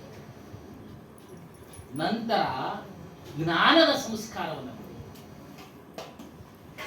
ಜ್ಞಾನದ ಸಂಸ್ಕಾರವನ್ನ ಕೊಡಿ. ಅದು ಬಹಳ ಬೆಲೆ ಉಳ್ಳದ್ದು. ನಮ್ಮ ಸ್ವರೂಪ, ಅದಕ್ಕೆ ಯಾವುದೇ ಬೆಲೆನೇ ಕಟ್ಟಕ್ಕಾಗೋದಿಲ್ಲ. ಎಷ್ಟೇ ಕೋಟಿ ಕೊಟ್ಟರು ಮತ್ತೆ ಬಂದು ಸೇರ್ಕೊಂಡ್ಬಿಡುತ್ತ ಆತ್ಮ ಸತ್ತೋದ್ಮೇಲೆ. ಎಷ್ಟು ಜನ, ಎಷ್ಟೋ ಶ್ರೀಮಂತರು ಅವರೇ ಅಲ್ಲೇ ನಮ್ಮ, ಅವರೆಲ್ಲ ಯಾಕೆ ಪ್ರಯತ್ನ ಮಾಡಲಿಲ್ಲ? ಅದು ಆಗೋದಿಲ್ಲ. ಒಂದು ಸಾರಿ ದೇಹ ಬಿಟ್ಟು ಹೋಯ್ತು. MS ರಾಮಯ್ಯ ಅಂತವ್ರು ಬೇಜಾನ್ ಜನ ಇದ್ದಾರೆ, ಲೆಕ್ಕ ಇಲ್ಲ, ಕೊಂಡ್ಕೊಂಡ್ಬಿಡ್ಬೋದಾಯ್ತಲ್ಲ ಅಲ್ವಾ? ಆಗೋದಿಲ್ಲ. ಅದಕ್ಕೆ ಅಷ್ಟು ಬೆಲೆ, ಅಷ್ಟು ಬೆಲೆ. ಅದರಲ್ಲೂ ವಿಶೇಷವಾಗಿ ಹೇಳ್ತೀನಿ, ಹೌದೇ ಬದಲಾಯಿಸ್ಕೊಂಡ್ಬಿಡು. ಅದನ್ನು ಬದಲಾಯಿಸಕ್ಕೆ ಆಗಲಿಲ್ಲ ಅಲ್ಲ, ಹೋಯ್ತಲ್ಲ. ಆ? ಹಾಗಾಗಿ ಹೇಳ್ತಾರೆ ಅದು ಶುದ್ಧ ಜ್ಞಾನ ಸ್ವರೂಪ. ಅದ್ರ ಬಣ್ಣ ಏನು ಅಂದ್ರೆ ಶುದ್ಧ ಜ್ಞಾನ, ಶುದ್ಧ. ಈ ದೇಹದಲ್ಲಿ ಮಲಿನ ಇದೆ, ಅದ್ರಲ್ಲಿ ಮಲಿನ ಇಲ್ಲ. ಮನಸ್ಸಿನಲ್ಲಿ ಮಲಿನತೆ ಇದೆ, ಅದರಲ್ಲಿಲ್ಲ. ಬುದ್ಧಿಯಲ್ಲಿ ಮಲಿನತೆ ಇದೆ, ಏನೆಲ್ಲ ತುಂಬಿಕೊಳ್ತೀವಿ ಕೆಲಸಕ್ಕೆ ಬಾರದೇ ಇರೋದನ್ನೆಲ್ಲ, ಅಲ್ಲಿ ಅದರಲ್ಲಿಲ್ಲ. ಅದಕ್ಕೆ ಎಂಟ್ರಿನೇ ಇಲ್ಲ ಅಲ್ಲಿ. ಅಲ್ಲಿ ಹುಟ್ಟಿದ್ದೇ ಜ್ಞಾನ, ಬಂದಿದ್ದೇ ಅದೇ ರೀತಿ ಅನಾದಿ ಕಾಲದಿಂದನು. ಶುದ್ಧ ಜ್ಞಾನ ಸ್ವರೂಪ, ಬೆಲೆ ಉಳ್ಳದ್ದು ಮತ್ತು ಜಾಗೃತ ಅವಸ್ಥೆಯಿಂದ ಇರುತ್ತೆ ಯಾವಾಗಲೂ ಅಷ್ಟೇ. ನೋಡಿ, ಜಾಗೃತ ಏವಂ ಚೈತನ್ಯ ಮತ್ತು ಶಕ್ತಿಯಿಂದ ಕೂಡಿದೆ. ನಾವು ನಮ್ಗೆ ಎಚ್ಚರಿಕೆ ಕೊಡೋದು ಅದೇ. ನಾವು ಆಮೇಲೆ ದ್ವಂದ್ವಕ್ಕೆ ಸಿಗಾಕೊಂಡ್ಬಿಡ್ತೀವಿ. ಎಚ್ಚರಿಕೆ ಕೊಡುತ್ತೆ, ಕೆಲಸ ಮಾಡಬೇಡ, ತೊಂದರೆ ಇದೆ. ನಾವೇನ್ ಮಾಡ್ತೀವಿ, ಆಮೇಲೆ ನೋಡೋಣ ಬಿಡು, ಮಾಡ್ಬಿಡ್ತೀವಿ. ದ್ವಂದ್ವ, ಆಮೇಲೆ ನೋಡೋಣ ಬಿಡು ಅಲ್ವಾ? ये संसार की विषय वासना शब्द जाल में पड़कर जड़ बुद्धि हो गया. ಈ ಜಗತ್ತಿನಲ್ಲಿ ವಿಷಯ ವಾಸನೆಗಳ ಶಬ್ದ ಜಾಲದಲ್ಲಿ ಮನುಷ್ಯ ಬಿದ್ದು ತನ್ನ ಸ್ವರೂಪವನ್ನು ಮರೆತು ಅದನ್ನ ಜಡ ಬುದ್ಧಿಗೆ ತೆಗೆದುಕೊಂಡು ಹೋಗ್ಬಿಟ್ಟ. ಅದೇ ದೊಡ್ಡದು, ಅದೇ ಶಾಶ್ವತ, ಅದರಿಂದ ಸುಖ ಸಿಗುತ್ತೆ ಶಾಶ್ವತವಾದ. ಈ ರೀತಿಯಾಗಿ ಜಡ ಬುದ್ಧಿ ಇದ್ರ ಕಾರಣದಿಂದ ಸುತ್ತುತ್ತಾ ಇದ್ದಾನೆ, ಹುಡ್ತಾ ಇದ್ದಾನೆ. ಪಟಕ್ನೆ ಸಂಸಾರ ಮೇ ಪಟಕ್ನೆಗೆ ಕಾರಣ ಈ ಕಾರಣದಿಂದಲೇ ಅವನು ಹುಡ್ತಾ ಇದ್ದಾನೆ, ಸಾಯ್ತಾ ಇದ್ದಾನೆ, ಹುಡ್ತಾ ಇದ್ದಾನೆ, ಸಾಯ್ತಾ ಇದ್ದಾನೆ.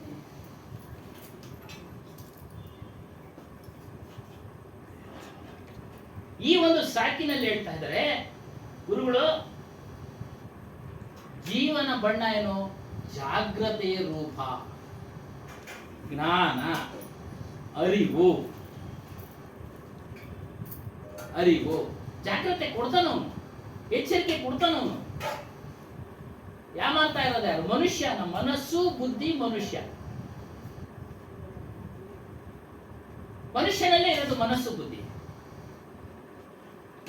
ಯಾಮಾರ್ತಾ ಇದ್ದಾನೆ, ಮೋಸ ಹೋಗ್ತಾ ಇದ್ದಾನೆ, ಮರಿತಾ ಇದ್ದಾನೆ.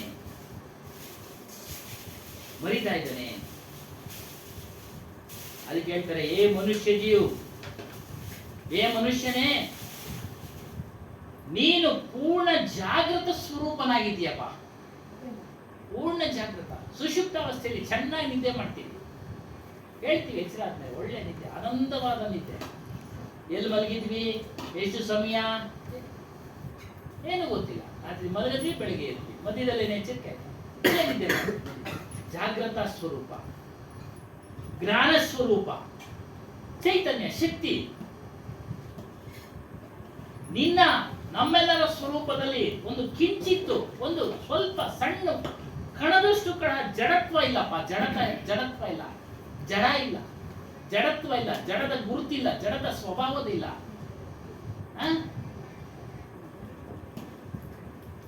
ಜಡತ್ವ ಇರೋದೆಲ್ಲ ಹೊರಗಡೆ ಇರ್ತಕ್ಕಂಥ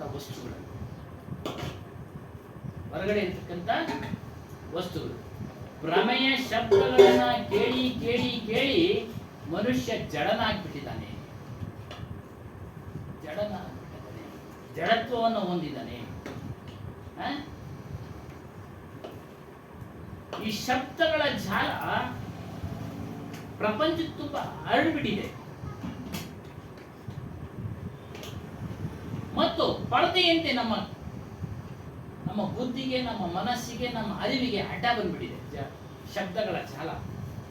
ಇದನ್ನ ನಾವು ತೆಗಿಬೇಕು. ನೂಂಗಟ್ಟಿಕ್ಕೆ ಪಟ್ಟು ಹೋಲದೆ ಪರದೆ ತೆಗೀರಿ, ಗೊತ್ತಾಗುತ್ತೆ. ಜೈಸೆ ತೇರ ಮೌಲಿಕ ಸ್ವರೂಪ ಜಾಗ್ರತೆ ಚೈತನ್ಯ. ನಿನ್ನ ಒಂದು ಸ್ವರೂಪ ಜಾಗ್ರತೆಯಿಂದ ಕೂಡಿರೋದು, ಶಕ್ತಿಯಿಂದ ಕೂಡಿರೋದು. ಅದು ನೀನೇ ಆಗಿದ್ದೆ, ಬೇರೆ ಇಲ್ಲ. ನಿಮ್ಮ ಜಾಗ್ರತೆ ನೀವೇ ಆಗಿದ್ದೀರಾ. ನಿಮ್ಮ ಜಾಗ್ರತೆ ನಾವಲ್ಲ, ಪರಸ್ಪರ ಎಲ್ಲರೂ. ನಿಮ್ಮ ಅರಿವು ನಿಮಗೆ, ನಮ್ಮ ಅರಿವು ನಮಗೆ. ನಮ್ಮ ಅರಿವಿನ ಮೂಲಕ ನಾವು ಅದನ್ನ ವಿಕಾಸ ಮಾಡಿಕೊಂಡಿದ್ದೀವಿ. ನಿಮ್ಮ ಅರಿವಿನ ಮೂಲಕ ನಿಮ್ಮ ಬುದ್ಧಿಯನ್ನು ವಿಕಾಸ ಮಾಡಿ ಹರಡಿಸಿದ್ದೀರ. ಅದು ವ್ಯಾಪಾರದಲ್ಲಿ ತೊಡಗಿಸ್ಕೊಂಡಿದ್ದೀರಾ, ವ್ಯಾವಹಾರಿಕವಾಗಿ ತೊಡಗಿಸ್ಕೊಂಡಿದ್ದೀರಾ,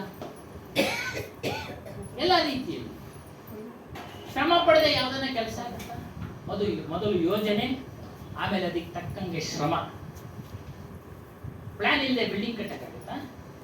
ಇಲ್ಲ. ಮೊದಲು ಯೋಜನೆ, ಪ್ಲಾನ್ ಹಾಕ್ಕೊಳ್ತೀವಿ, ಎಲ್ಲ ಅವರವರು ಶ್ರಮ. ನಮ್ಮ ಸ್ವರೂಪವೂ ಅಷ್ಟೇ, ಅದರ ಅನುಭವ ಆಗ್ಬೇಕಾದ್ರೆ ನಾವು ಶ್ರಮ ಪಡಬೇಕು. ಅದು ಅನುಭವ ಆಗ್ಬೇಕಾದ್ರೆ ನೀವು ಶ್ರಮ ಪಟ್ಟು ನಮಗೆ ಬರಲ್ಲ, ನಾವು ಶ್ರಮ ಪಟ್ಟು ನಿಮಗೆ ಬರಲ್ಲ. ಹೆಂಡತಿ ಶ್ರಮ ಪಟ್ಟರೆ ಗಂಡನಿಗೆ ಸಿಗಲ್ಲ, ಗಂಡ ಶ್ರಮ ಅವರವ್ರ ಶ್ರಮನ ಫಲ. ನೀರು ಪೂರ್ಣ ಜಾಗೃತ ಸ್ವರೂಪನಪ್ಪ. ಅದಕ್ಕೆ ಹೇಳ್ತಾರೆ ಸಂತ ಜಗತ್ ನಿಂದ ನೀಕಿ ನಾಕಿ. ಸಂತರೇ ನಿದ್ರೆ ಮಾಡಬೇಡಿ. ನಿದ್ರೆ ಮಾಡೋ, ರಾತ್ರಿ ನಿದ್ರೆ ಮಾಡ ಅದಲ್ಲ, ಎಚ್ಚರ ತಪ್ಪಬೇಡಿ. ಮನುಷ್ಯ ಜನ್ಮ ಬಂದಿದೆ, ಎಚ್ಚರದಿಂದ ಇದನ್ನ ಸದುಪಯೋಗ ಪಡಿಸಿಕೊಳ್ಳಿ. ಸದುಪಯೋಗ ಪಡಿಸಿಕೊಳ್ಳಿ ಅಂತ ಹೇಳ್ತಾರೆ. ಮತ್ತು ಜೀವನ ಬಣ್ಣ ಏನು? ಜ್ಞಾನ. ಇದನ್ನ ಚೆನ್ನಾಗಿ ತಿಳ್ಕೊಳ್ಳಿ. ಅದೇ ರೀತಿಯಾಗಿ ಈ ಸ್ವರೂಪವನ್ನು ತಿಳಿದು ಹುಟ್ಟು ಸಾಳು ಬಂಧನ ಬಿಡುಗಡೆ ಆಗಲಿ ಅಂತ ಹೇಳ್ತಾ ನಮಗೆ ಈ ಒಂದು ಸಾಕಿ ಮೂಲಕ ಎಚ್ಚರಿಕೆ ಕೊಟ್ಟಿದ್ದಾರೆ ಮಹಾತ್ಮರು. ಅದರಂತೆ ನಾವು ಸಹ ಇದನ್ನು ತಿಳಿಯೋಣ, ಅರಿಯೋಣ, ಅನುಭವಿಸೋಣ. ಹುಟ್ಟು ಸಾಳು ಬಂಧನದ ಬಿಡುಗಡೆ ಆಗೋಣ.